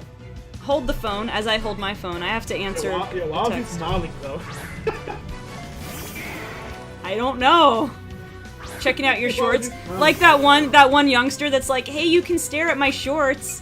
Which, by the way, I did realize later on that the shorts are comfy and easy to wear kid was also there. Like, he still says that. So this was a different kid that's like, you can stare at my shorts.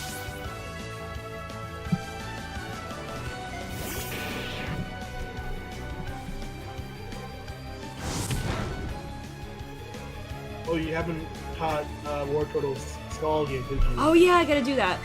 I will do that after this. I only have Bubble. And withdraw. I mean, as damage dealing moves, but yeah. Try to convince anyone that wasn't intentional. That had to be intentional. Someone at Game Freak knew it was up. It was that. Yeah, like they knew what they were doing when they put in the female character, and then put this old man here just to not look creepy. Totally not creepy at all. Wow.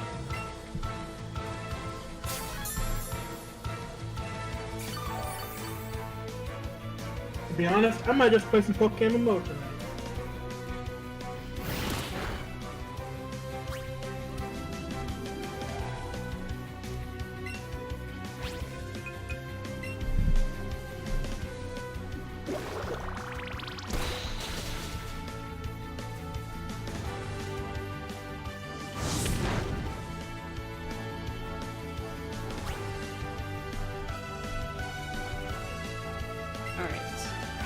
Let me finish answering that question here.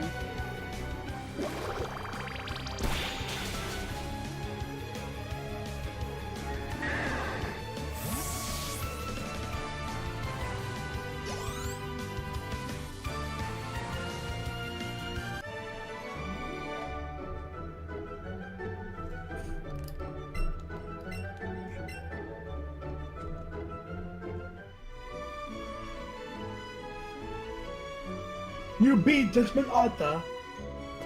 Gentleman You ruled Arthur. the child. You ruled the child. How rude.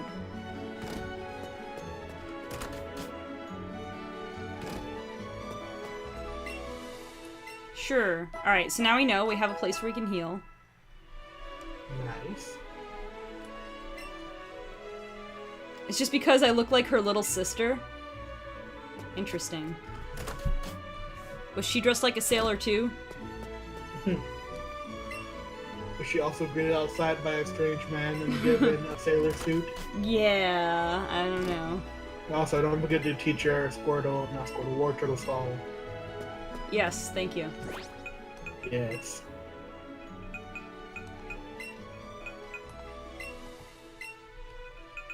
Come on, Sacramento.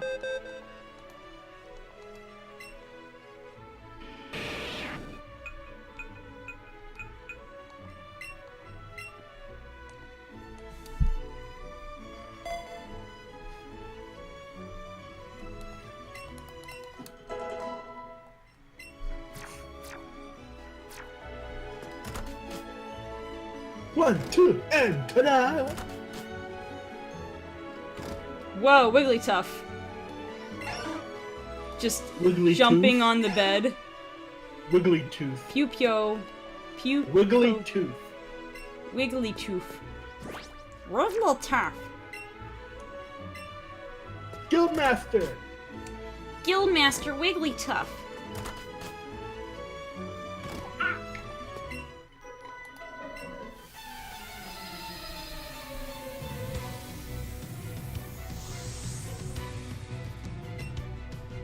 You always gotta name that Wiggly Tuff Guildmaster. I did. You always got to name it Guildmaster. I did on my mono normal team. Yes.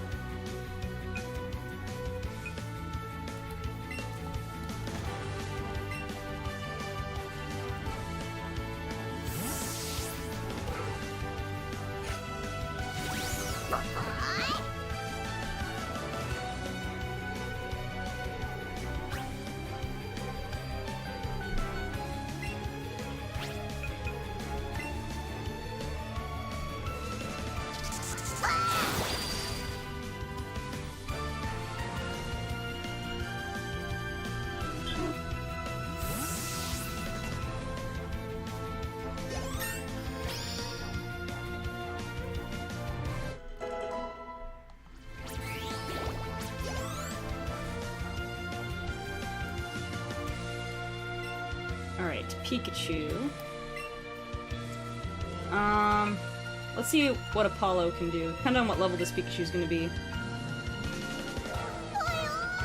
Oh yeah, you should probably teach it some moves too. That's true. Very true. Alright, I think we could Unfortunately, probably... she didn't give you a Growler, she gave you a Pokemon. So it's Yeah. like, this thing can't really learn anything but be a level up. Unless they changed it so, like, maybe I can learn one move, like Flare Blitz or someone. No, no, no. You do learn Extreme Speed, but you gotta be like over 40 something for it. I believe. Like, there's not really a lot of moves Arcanine learn on its own leveling up.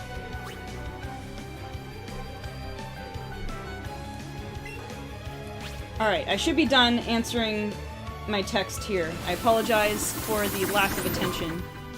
That was one long text to type out. Yeah, well, because I also had to think about how I was wording my answer to make sure it was making myself clear. Interesting. Is interesting. Interesting. This Pikachu's just gonna double team spam all day, huh?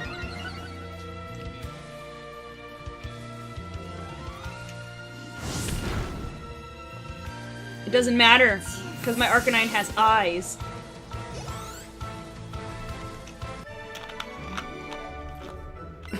Man, she's like not liking her Pokemon. I went around the world for these. You went around the world and still only got Kanto Pokemon. Good job, lady. I know, right? Alright. It's like, what do you mean you went around the world? You mean you went all around Kanto for the... Around Kanto for the...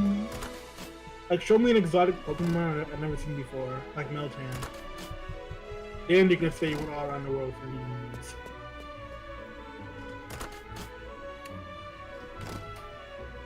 Okay, 9!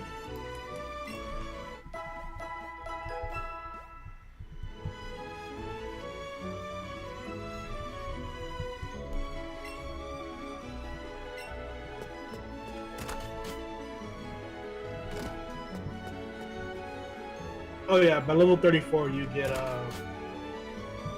Oh, never mind. Let's go Pikachu and Eevee, you don't get anything. Rip. I was looking at Ultra Sun, Ultra Moon level up page.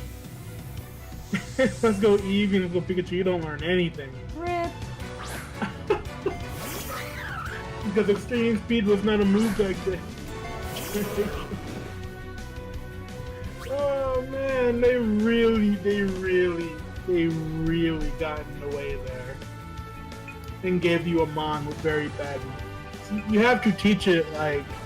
Okay, well it learns Dig, so that's good. Yeah. You already have Dig, so that's one thing you can teach it. And these other moves you don't have yet. Oh, you also get Head. That's not bad. Yeah, like, only those two moves you can teach it. Like, your Arcanine's gonna have some issues trying to keep up in the long run. But it is majestic to ride on him.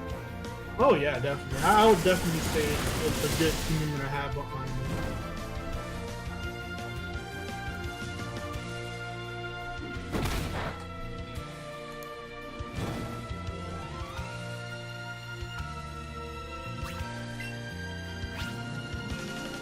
If not permanent, probably a good number to have.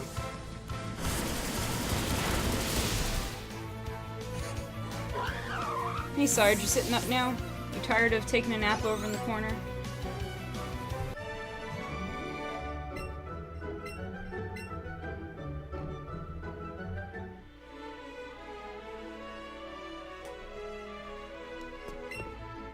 We found a paralyze heal.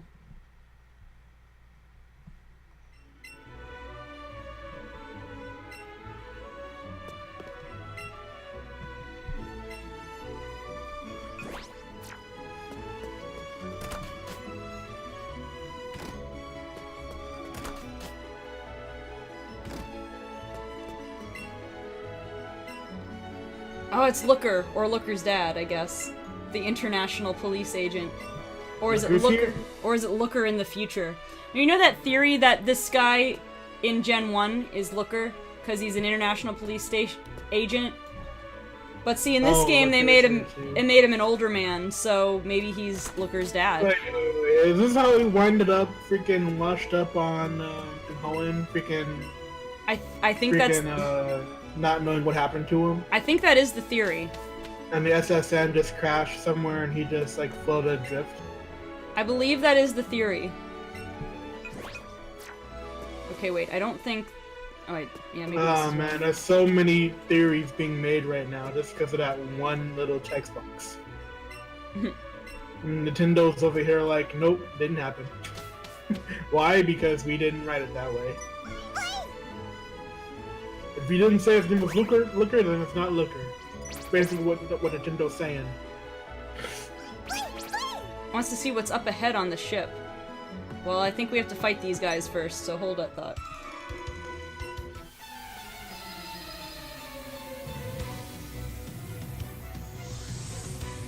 We know Fast Alfred. Like, we're not talking about Sun and Moon. Like, this was back in the Alpha Sapphire and Omega Ruby periods thingies. Well, yeah, the first theory was that because Gen 1 and Gen 3 are supposed to happen at around the same time, so the theory was that Looker was on the SSN and then it crashed, and then in Omega Ruby Alpha Sapphire you find him. But also, I mean, this says before Sun and Moon, but this is obviously a little bit in the... Well, this is a separate timeline, I guess, because you have us doing basically all the events of Red and Blue, but the characters Red and Blue have already gone on their Pokemon adventure. But the Pokédex is a new invention, so really this timeline is all kinds of twisted from any of the other timelines, I think. If anything, this timeline happens like shortly after Red became champion. Yeah, I'm not sure. Well, that's the thing. Who's gonna be... Is your rival gonna be the champion? I find that a little hard to imagine, but I guess it could be.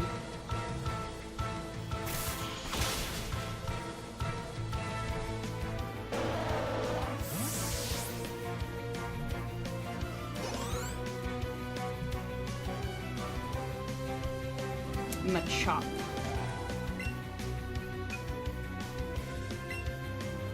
And we can also argue that it can't be a different timeline, mostly because Banana and Fuad share the same houses as Fuad, not Fuad, share the same houses as Blue and Red. Like, you believe that since they're never home anymore, like, Red's mom and Blue's sister got lonely, so they moved out somewhere else with other family members, so they won't be home anymore. There's a theory for you. Yeah. Because you gotta remember, Blue only lived with his sister. True. And then his gramps lived in the lab. Yeah, like, he never came home. He was just always standing there in his lab, doing the 1,000-yard stare at the door.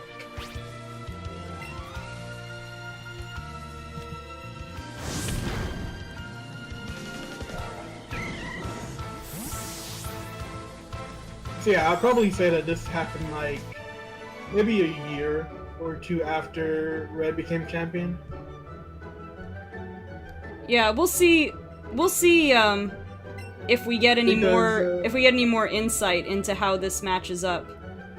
I mean, that's just my theory on it, because like looking at Blue, he doesn't seem much older than what he was back when Leaf Green and Fire Red ended.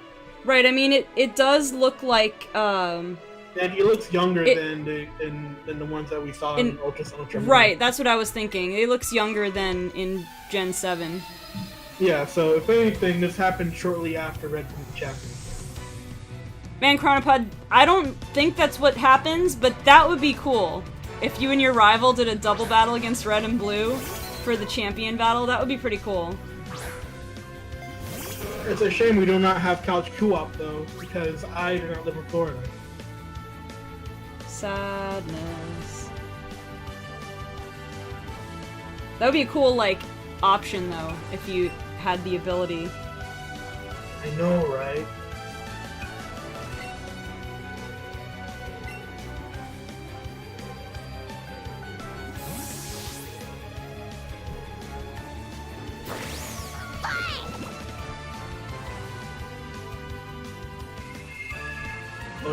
to do. I need to expand my phone's internal data pretty soon too. That reminds me. Today I bought an SD card for my Switch because I've been getting mostly cartridge games anyway, so I don't really use much. I don't download a whole lot on my Switch. But I noticed the other day when I was with my friend, we took a look and I was almost filled up on the Switch's internal storage, so I figured I'll just get. I got a 64 gig micro SD card, which for me I think should be fine, because the bulk of my games I'm not going to download, but just so that if I do download it, I have the freedom to, I won't have to like be in the middle of trying to download something and like, oh no, I have no room. Yeah. I'm thinking about getting a 64 to 256 gig. Mm-hmm. I'm thinking about somewhere between there. I'll get for my phone, and I'll just be it for just be it permanently for my internal storage. Yeah, for my Switch, I wanted to get the 128 because they had one, but I was looking at the price because 128 is twice the storage of 64, right? But the 64 gig one was just under $20. It was like, well, it was $19.99, so let's say $20. And then the 128 was $55. So I'm like, all right, even though, you know, it's still more, I guess you could say it's more valuable to have one thing with bigger storage rather than two little things with the same total storage, but that's still not a good proportion. Like, it's still a better value for the amount of space you're getting to get the 64 gig. Yeah. Alright, let's see what Eevee wanted to see up here. We're gonna unlock a cutscene here. Aw, this is adorable! This Eevee falls off, and next thing you know, it evolves into Vaporeon. It's like, I was fine the whole time. Right? This is basically the Titanic scene. Right. I'm the king of the world! Cost of production for having to be the same physical size. That makes sense. That does make sense. But also for me, given the fact that I'm probably not gonna even burn through the 64 gigabytes all that quickly, I might as well save myself a little bit of money. That was my reasoning. Like, for me, like, phone games take up a lot of space every time they update. You know? Yeah. And I have at least one phone game on me, which is always updating, so it's like, sooner or later, 64 gig isn't really gonna cut it, you know? Yeah. I also assumed that part of the markup on the 128 gig SD card was because that was an official, like, Nintendo Switch one, like, it had the Nintendo Switch logo on it, so I don't know if it was marked up for being Nintendo, like, being designed for the Switch. Not that there's any difference, but the other one was, like, a generic brand, so I don't know if there was any markup on that. Mm-hmm. But you're probably right, it's probably mostly the different production cost. That's definitely a factor. Sometimes I forget, even though I'm in a major that has to do with software development, but sometimes I forget about the hardware angle and how, you know, there's a difference to you have a fixed physical size and you have to have different storage capacities. And there's also something to take into account on how often you're going to be using your space or data or however you're going to call it. Like, if you're going to be taking up a lot of space, a lot of the time you may as well be going for one of the bigger ones instead. Mm-hmm. Like, let's say Banana has a lot of games she wants to download, not buy. You know, like, she wants to download out of the eShop. Yeah. Like, she's going to need the space to do it on. Well, and, like, I knew that I wanted more than 32 gigs, so I just wanted to choose between 64 and 128, and I just figured, like I said, I wasn't in any dire need of that much storage. Not immediately, anyway. Maybe the time comes where I need more space and I'll cross that bridge when I come to it. But I figured 64 will probably be enough for me for the foreseeable future. Unless I go on this, like, kick of wanting to download everything.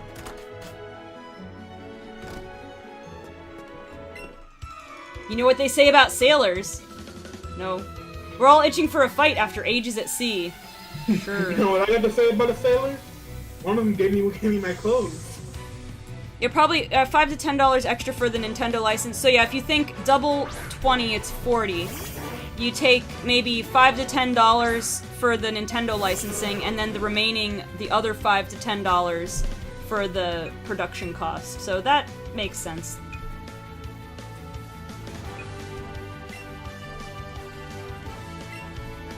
So did you get Nancy? You want to leave the room?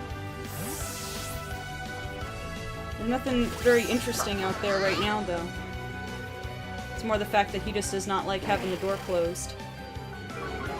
But I must keep the outside sound out. I think your cat's a claustrophobic. I don't know, because he likes hiding under beds where there's barely enough room for him to even fit. So I think he is just...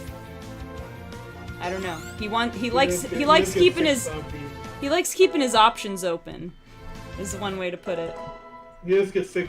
You just get sick of the location too quickly. Yeah, that's a good way to put it. He likes to dash around the house at random. Magikarp has been level 17 for what feels like a full hour now. Also, it's like 11 o'clock for you, by the way. Yeah, I know. How long do you plan on streaming? I figured that I would try to just finish the SSN. Because we're pretty close to that. Sounds good. Engineer Dylan. Send out Magnemite. Can I send out my Magikarp? I know you can do it! Yeah, not really. I'm gonna swap out here.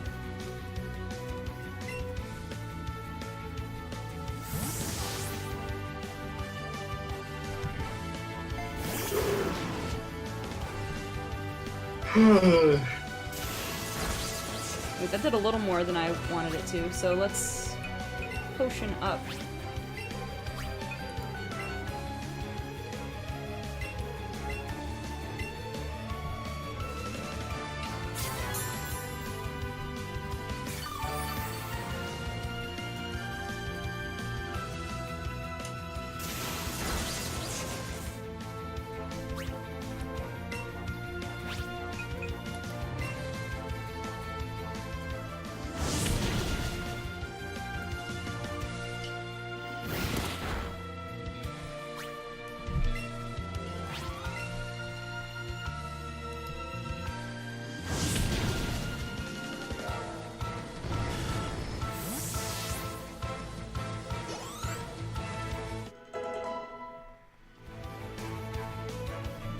Man, I just had a whole spell of having nothing to say.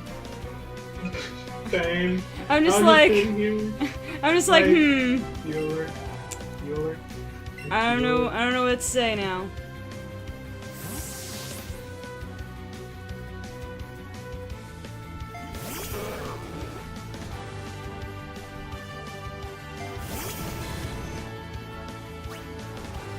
Oh, Magikarp.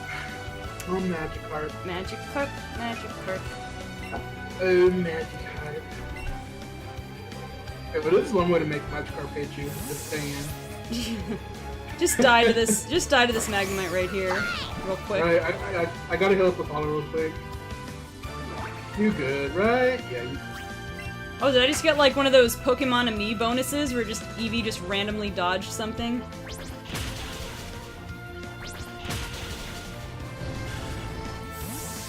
It's a shame we can't do that to any other Pokemon. Yeah. But I guess again, they have to make your starter a little OP so that you're encouraged to use it later in the game. Mm-hmm. I don't know though, if you can get the gift Eevee in the game, I might just swap to that and then, you know, have a Jolteon or something. Have an Eevee on my head and a Jolteon running next to me. Right.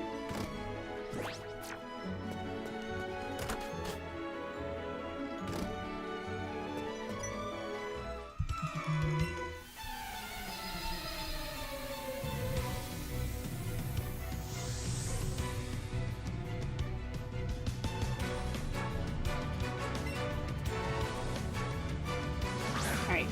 Sayayay.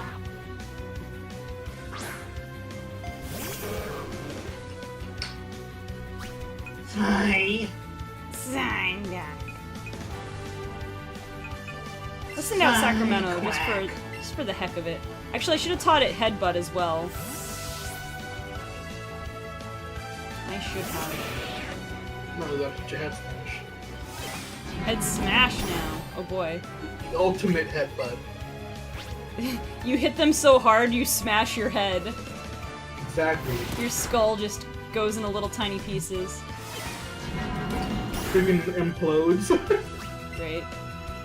Skull shatters into a million tiny pieces. And just faints.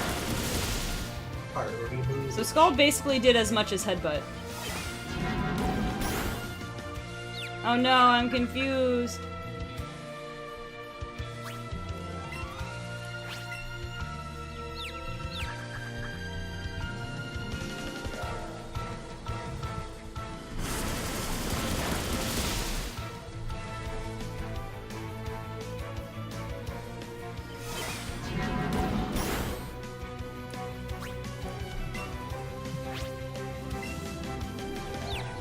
Come on, Sacramento!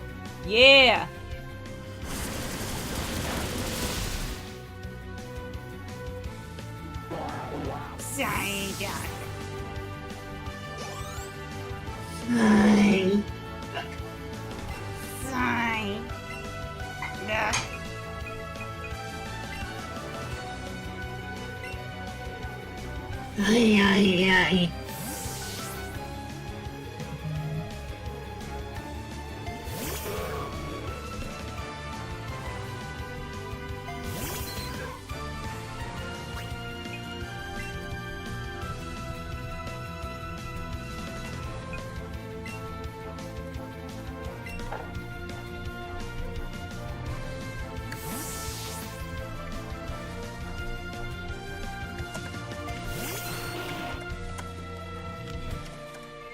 Hypnosis.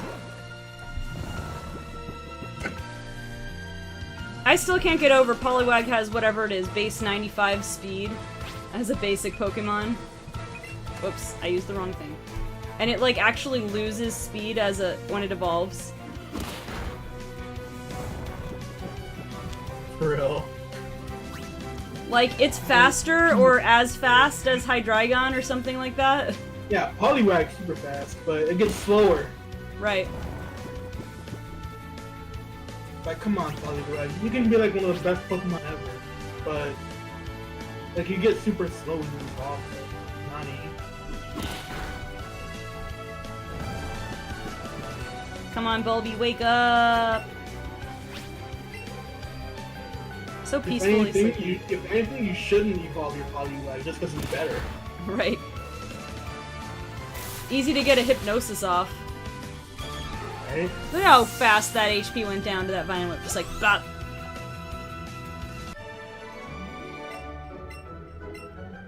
I mean, I might only have like 40 special attack, but yo, why does this thing have like 50 base attack? What? I didn't even know this. Why is this thing so much physically stronger than this specially? What? I don't know. I mean, I guess originally it evolves into a fighting type. Right.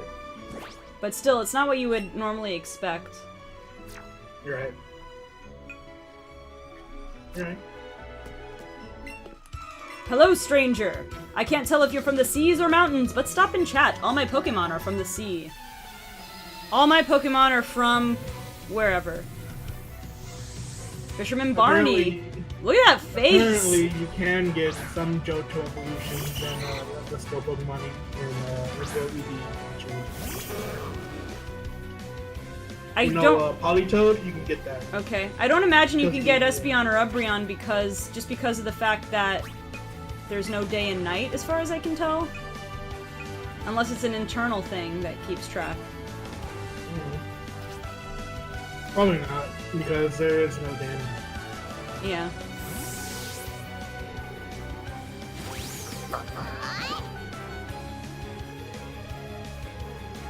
Look at this, I'm just dodging everything. Buzzy Buzz! Insta-kill.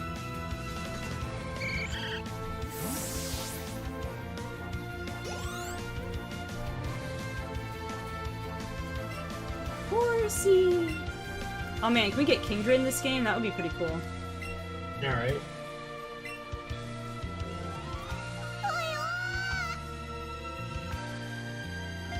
I'd transfer over my Kingdra from Pokemon Go.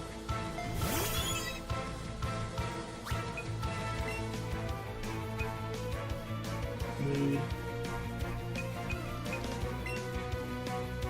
Poliwrath base 60 speed, I think that sounds about right. It's definitely slower than Poliwag by a good bit. Obviously its other stats are better, but still. Yeah, Poliwrath is exactly 60 speed, I believe. Because he reaches to 120 in the range. If he has Swiffer, I mean. Swiffer.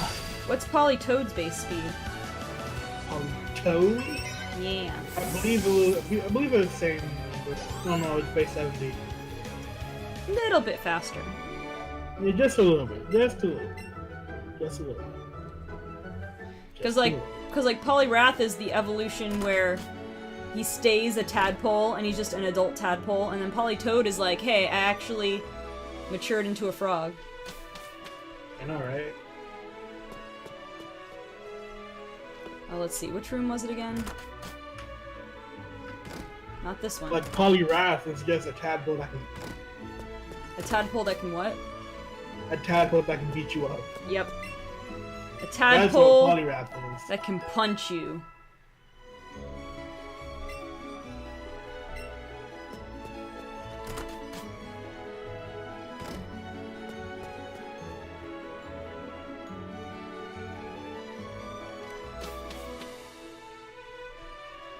Alright, let's continue over this way.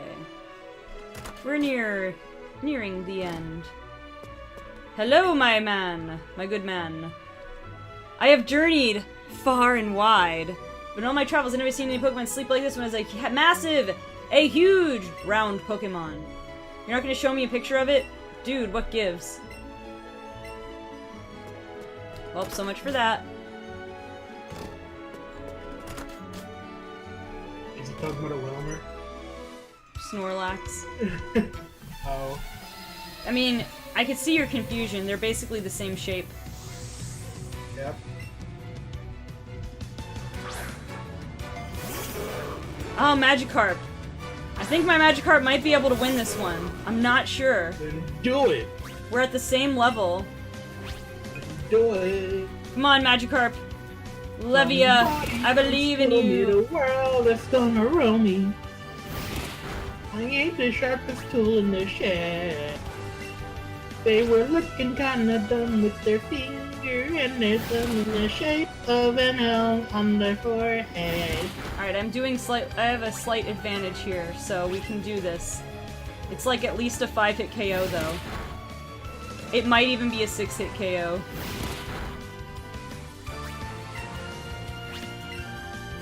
Oh no, it's definitely, I was gonna say, it's definitely at least a 6-hit KO. It might be just barely a 7-hit KO. Watch it be 8 just to smite you. Yeah, watch me miss one, even though it's 100% accurate. No, wasn't Tackle like 95% accurate?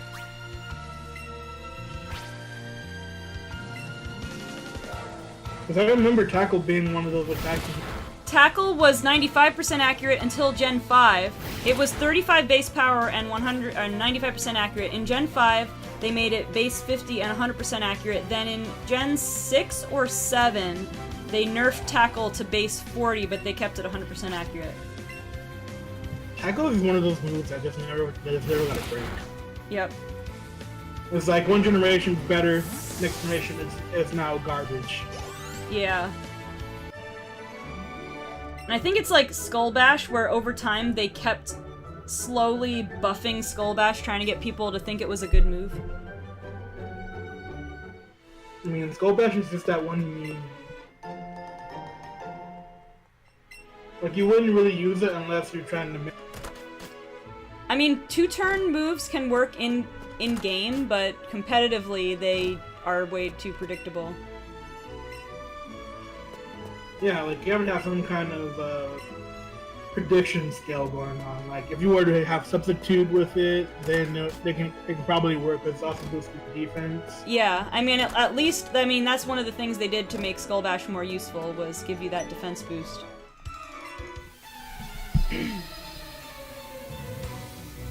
Well, the same comments like, what are you gonna use that one defense boost for? If you have what's the ability Moody, even though that's banned most of the time. No, not Moody. That just raises a random stat. What's it? Simple. That's what it is. Simple. You know how hard it is to freaking give your Blastoise Simple? I'd imagine it'd be really hard to do. Yeah, I mean, you'd have to do like a skill swap thing. Mm-hmm. Or entrainment on a simple Pokemon. Burn me! Yep. So I had this thought about Ponyta, because I saw Shiny Ponyta, and it's got blue flames, and then Shiny Rapidash has gray flames. And I was thinking about how, in real life, the color of the flame usually indicates, oh, Ponyta has quick attack, that's new, but makes sense. Anyway, the color of the flame usually has to do with how hot it is, like a blue flame is hotter than a red flame or whatever. But does that mean that, oh, Shiny Ponyta is stronger than regular Ponyta, and then what does it mean to have a gray flame? So then I started thinking, what if I want to do the research on this, because can't there be like maybe certain chemicals in the flames that give off a different color? And if so, does that mean that, a shiny fire Pokemon versus the regular shiny Pokemon? A regular fire Pokemon, that's what it was. A shiny fire Pokemon versus a regular fire Pokemon might have different chemicals or what have you in its flame that gives off the... Look at it this way, right? Like, let's say Rapidash's flames are actually white, but because they're producing a type of chemical where it would just, like, come off as smoke anyway, it's just turning gray instead. Well, right, that's kind of along the lines of what I was thinking, and I almost thought, like, I don't have time to really do these things like sweet speculation anymore, but then I had the thought, if I did, I would like to kind of do some research into what, like, can something else make a flame blue aside from just being hotter? Can there be a chemical that makes it turn blue, and then could that explain... blue fireworks. I mean, yeah, I suppose. Fireworks would actually be the right place to look, I think, for the right answer. What you're thinking of is a metal ion losing a valence shell electron. Losing that negative charge to become a positive. Actually, if it's already an ion and then it loses an electron, are you saying it's an electron and then it loses another, or an ion and it loses another electron? Or are you saying it loses an electron to become a positively charged ion? I'm trying to remember my high school chemistry. I'm trying to think about the whole period. Actually, I did take Chem 1 in college as well. When I was a physics major, I would have had to take Chem 1 and 2. But after Chem 1, would I have to take Chem 1? I think I would have had to take Chem 2 also. Maybe not. But I took Chem 1, and it basically, a lot of people had a hard time with it, but for me it was a repeat of most of the stuff I did in high school chemistry. But the teacher wasn't very good. So I guess that's why it was important that I had a good high school teacher. Anyway, I did have a year of college chemistry back in the day. So fun trivia about me, I was a physics major for 2 years. Then I swapped.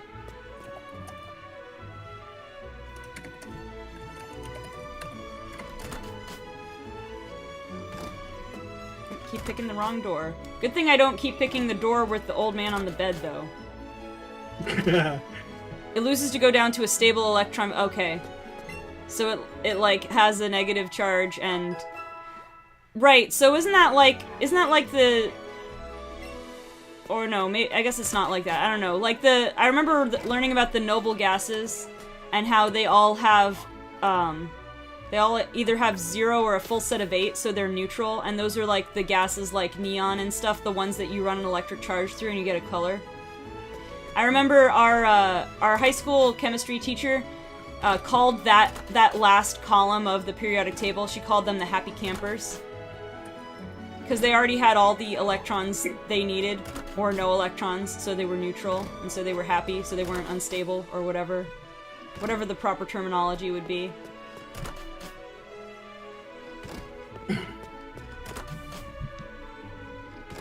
Another piece of trivia about me, I was one class away from a math minor, but I basically picked a class that, how do I put this? Like, I went up to differential equations when I was a physics major, and so I thought, well, this class is partial differential equations. That's like the next logical step. I'll just take this one more class, even though I'm not a physics major anymore, and I'll still have my math minor.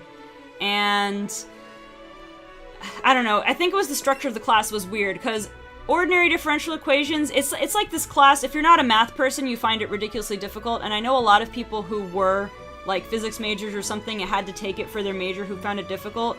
But I found it, not that it was easy, but that it was fairly straightforward. Just like in algebra, when you learn the methods for solving the problems, you just memorize the method, and then when it comes up on the test, you just say, oh, this is this type of problem, I use this type of method to solve it. So, like, in that respect, it was straightforward, just like you see a puzzle, and you say, oh, this is the way you solve that puzzle. That was what it was like. But then partial differential equations was almost all theoretical, and the entire class, the grade was going to be made up of, like, 3 tests. So, like, homework was optional, so you couldn't use that as a grade buffer. I don't know. Anyway, I still kind of regret that I didn't finish that math minor. I mean, it's not that big of a deal, but it just kind of stinks that I was that one class shy, and I ended up withdrawing from that class because I was just too afraid that I was going to screw up my grade, because we got almost halfway through the semester, and I feel like I hadn't learned anything. I wish math was very straightforward. That was like my worst subject.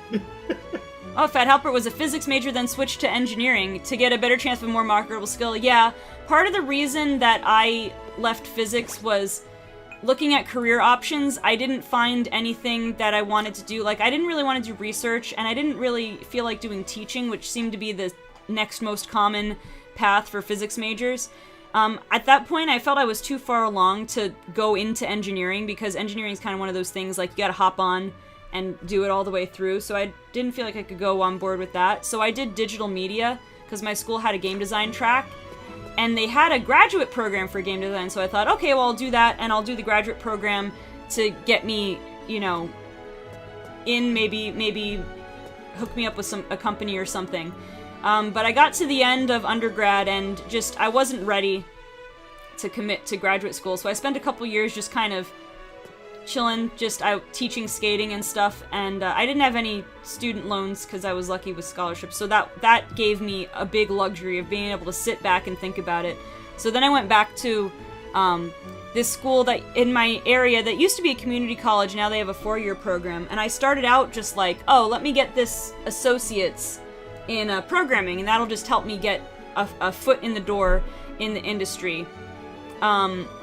But then, at the end of the summer, I decided, you know what, I have so many college credits that I could do the bachelor program instead, and it'll only take me, like, maybe 1 or 2 extra semesters from what I was already doing.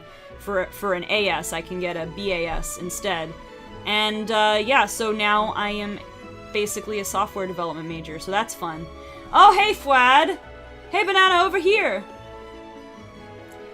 You see those stairs there? The captain's quarters are up there. He can teach you this cool secret technique if you ask him. He's really famous for it.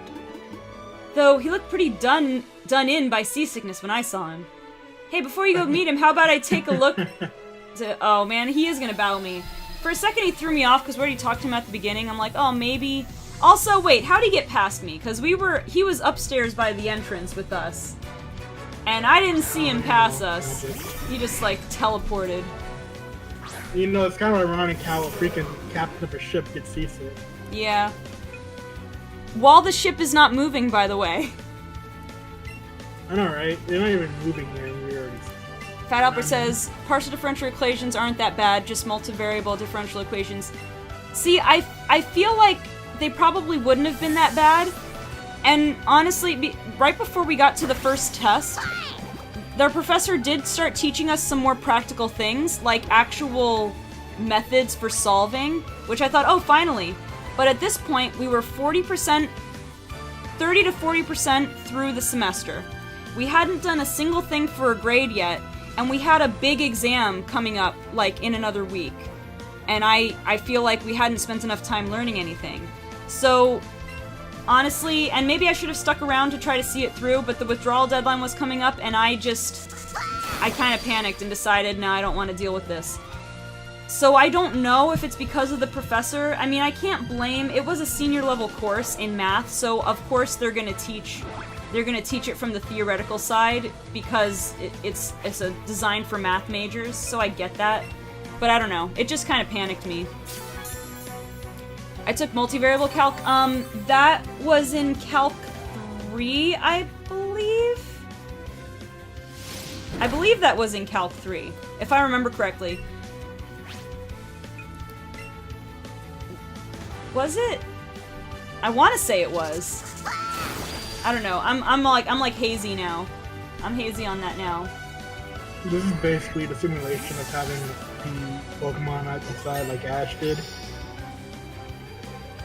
That's what it is, pretty much. It's basically the strongest Eevee in existence. Right. Honestly, though, that's how most differential equations classes are. It's a thing that people either get or struggle until they get it. Yeah, but that's kind of the problem. When I took ordinary differential equations, for me, it was easier than calculus in terms of it was so straightforward for me.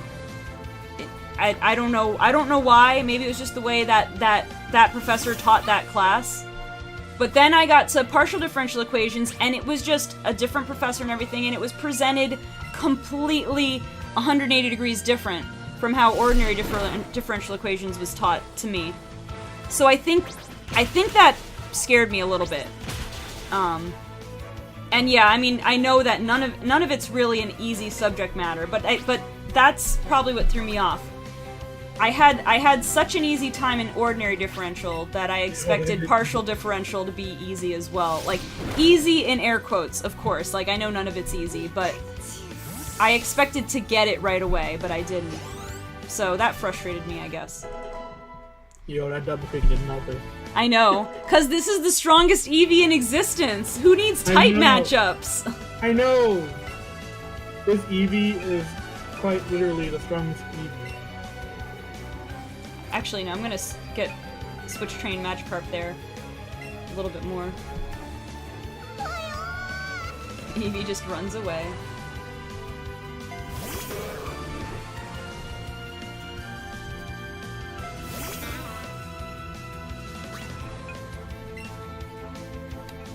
So then I always wonder, actually, maybe I should ask if I could ever go back and get that minor in math. If I just took another class.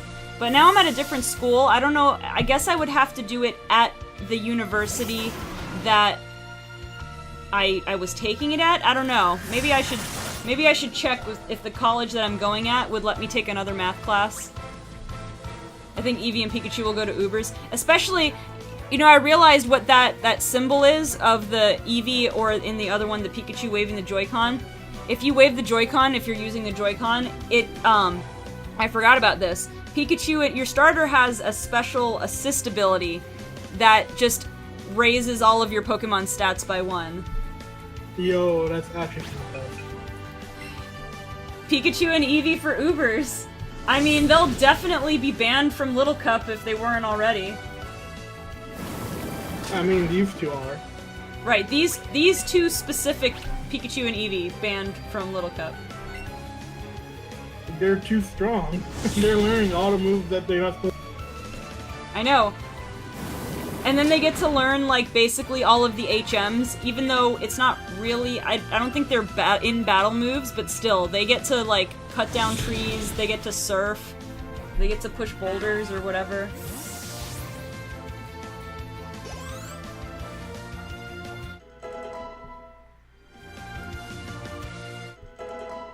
You mean they both have all 31 IVs?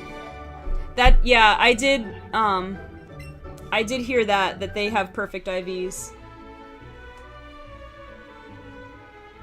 Wow, Banana... You just like reset for good nature, huh? You've gotten pretty strong. Nothing, that's cool. Anyway, go meet the captain and have him show you his secret technique. Show me your moves. Fua's starting to feel like you's never gonna beat you. Yeah. Aw, look at how cute. Anyway, now it's time for you to level up the Magikarp via rare candy and get yourself a magical Gyarados.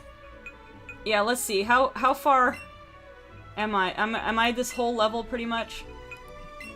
I mean, should I just use a rare candy? Sure, yeah. I mean, do you want to? It's just a rare candy. I suppose I could. Do I only have the one? I'm gonna wait anyway, though, because Pokemon can't follow me in here. Or can the small Pokemon follow me? I don't know. Ugh, I feel I'm pretty sure terrible. the small ones can, because like a bigger Pokemon like Arcanine have a hard time right now in a very small place. I'll check it out in a second. Oh, this seasick has done me in. We don't get an HD animation of rubbing the captain's back. Thank you. I know, right? We get all this other stuff, but we can't do this. Bad game. Oh, thank you. I'm feeling much better now. So what do you want from me? Just because you couldn't rub his back, this game's trash now. Bad game. Oh, well, you want to learn my secret technique? Of course, I'd be happy to teach it. Come along with me. Eevee! Aha, that Eevee looks more than ready to learn my secret technique, but I'm afraid it's really only for humans.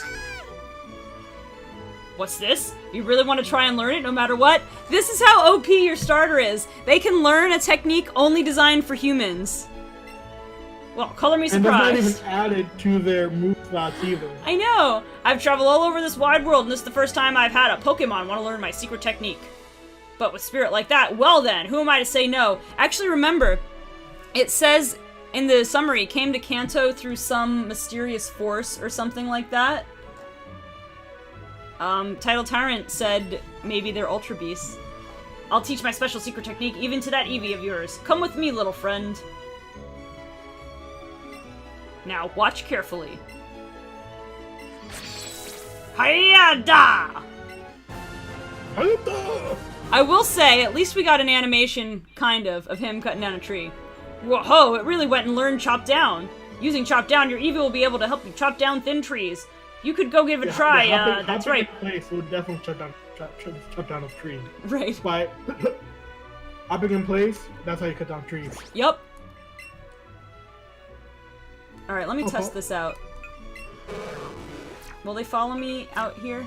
Yeah, okay, well. So I'm not going to evolve her until I get outside, since she won't fit in here.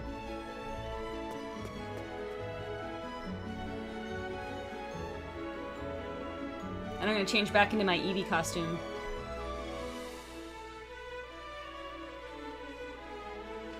Flop, flop, flop, flop. Flop, flop, flop. Plop, plop, plop, plop. I'm gonna heal over here too, since I think it's faster than the Pokemon Center. Sounds like a plan.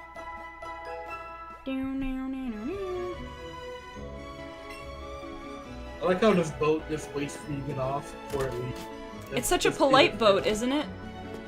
Yeah, right? It's like, but I want to go too. It's like the second you leave, the boat leaves too, and you're just there like... It's like, well... Well, that was a wasted SS ticket. Well, I think it was just for the party. Probably. Aw, Eevee's saying goodbye. Alright. Let's evolve you, Magikarp. How many rare candies do I even have? I don't have any- wait, I have a rare candy somewhere. Right? Well, did you have Oh, it's Candy Jar, right. Candy Jar. I have 2. Oh, I was about to say, it's like, you just had one. Alright, so the other one is for evolution stones, the other pocket, I mean. Alright, here we go! Levia is evolving.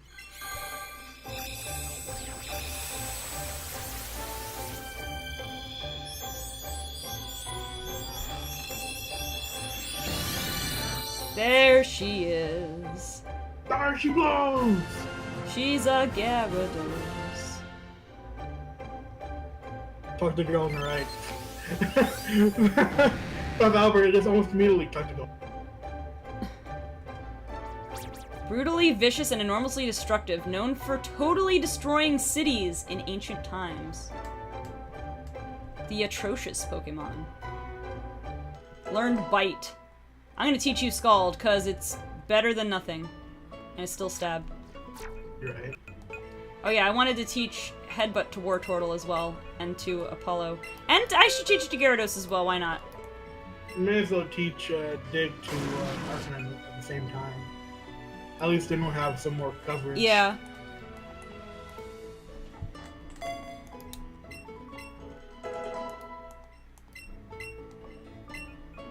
Everybody must learn Headbutt. Mew doesn't really need it, so. Considering he has Headbutt. Oh, never mind. He has better moves. Ah, dang it.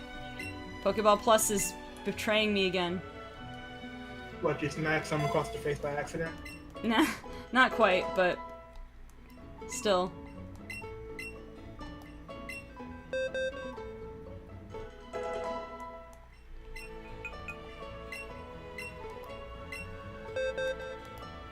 Alright, let's get rid of Splash, because we don't have Z moves in this game.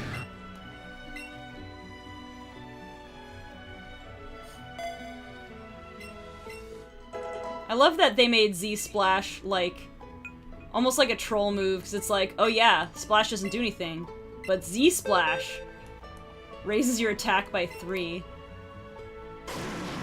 Yep, they did that just to mean. Just to be a meme. Just to give you a reason to potentially run Splash. Yep. Just to be a meme. And then they give Mimikyu Splash and Disguise. Yep. Secretly, it's Magikarp. Alright, let's get our Charmeleon back on board here. Oh no, wait. No, not yet. I have to see if we ride. Do we ride on Gyarados? Oh no, it doesn't show up unless we're in the water? Is that what's going on? I'm sad. It has to be in the water, I believe. I'm sad!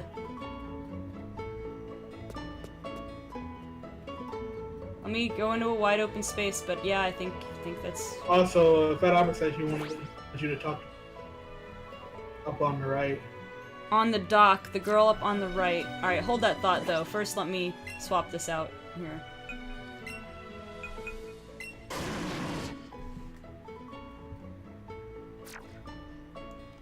And let me put Charmeleon back on the squad.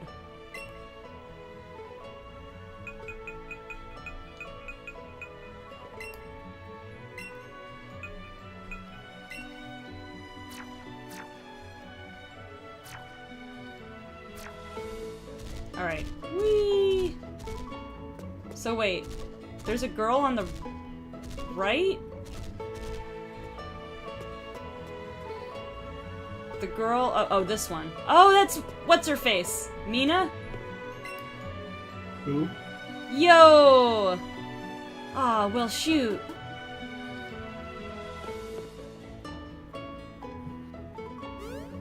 Who is it? Mina. I was so caught up... I was so caught up sketching the ocean view here that I guess I missed my ship. What are you going to do? I guess I'll stay here for a while in that case. I really like the color of the sea in Kanto anyway. Nice. How about it, Cantonian trainer? Want to try battling my fairy-type Pokemon? We can battle her? Alright, let's give it a try. Let's give it a try! But... she's not gonna have, like, Cutie Fly or anything, is she? That would be interesting if you could just... if she just had a Alolan Pokemon. Just because. Ooh, level 21. We're serious here. Alright, let's smoke screen a little bit. So, yeah, this is delaying my finishing of the stream a little bit, but this was a cool Easter egg, and if Fat Albert hadn't pointed this out to me, I might have missed it entirely, so I appreciate it.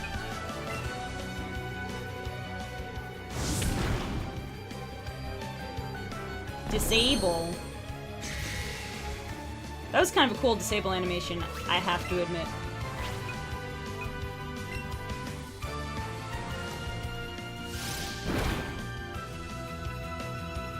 Lynch.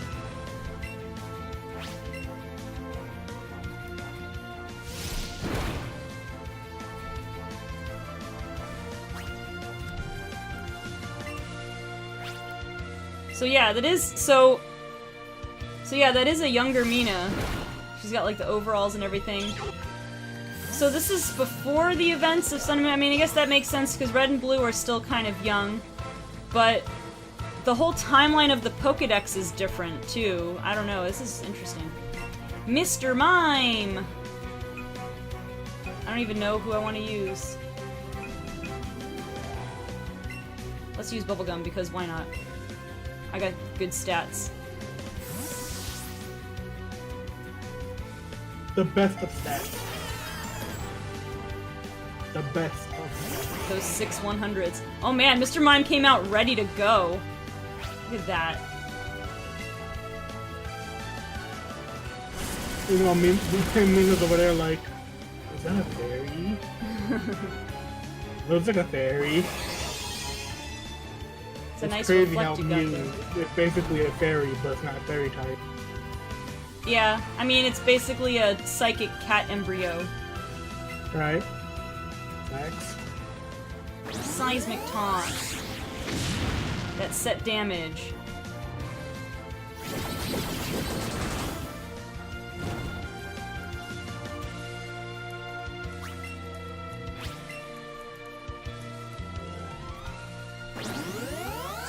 There's Florida again.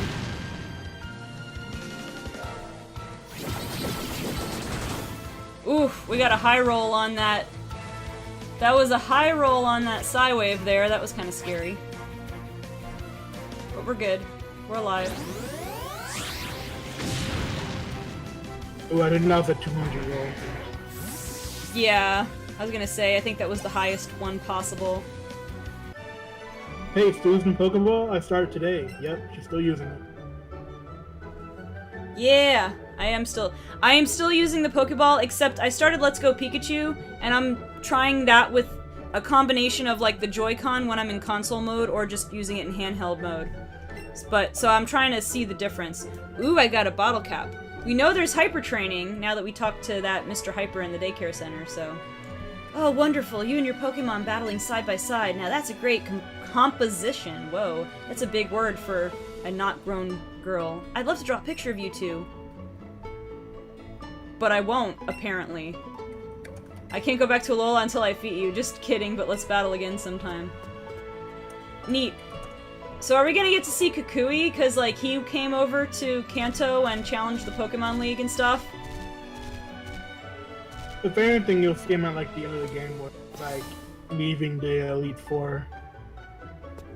Wish I had a home button or a Y button or whatever isn't on the Pokeball. Yeah, that and having the button be on the joystick, those are kind of downsides. But I do enjoy the little, like, extra bits of interactivity that go on with the Pokeball. So, there's that. Alright, I gotta change my outfit back. And then... I think that was it. Well, actually... I'm gonna stop here, but I do want to check out what Cut looks like before I go, just so we can see that. What, Eevee just jumping up in the air like twice? Brum brum. And then boom! Dead. Gone. Done. Dealt with.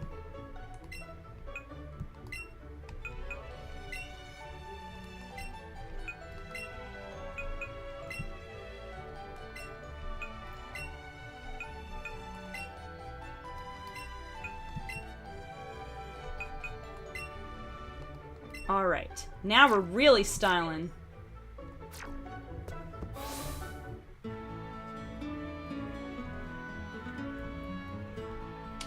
Okay. Also, riding this majestic Arcanine, even though the quarters are a little close here.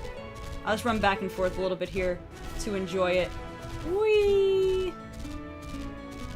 So majestic. Alright, let's check out what Cut looks like. Yo, champ in the making! Beyond this point is the Vermilion City Gym. You'll need to chop that tree down first. But I think you and Eevee will have no trouble slicing through. Come on, give it a shot. I do want to see what it looks like. Alright, let's do it. This tree can be chopped down. Do you want to use the secret technique, chop down? Yes.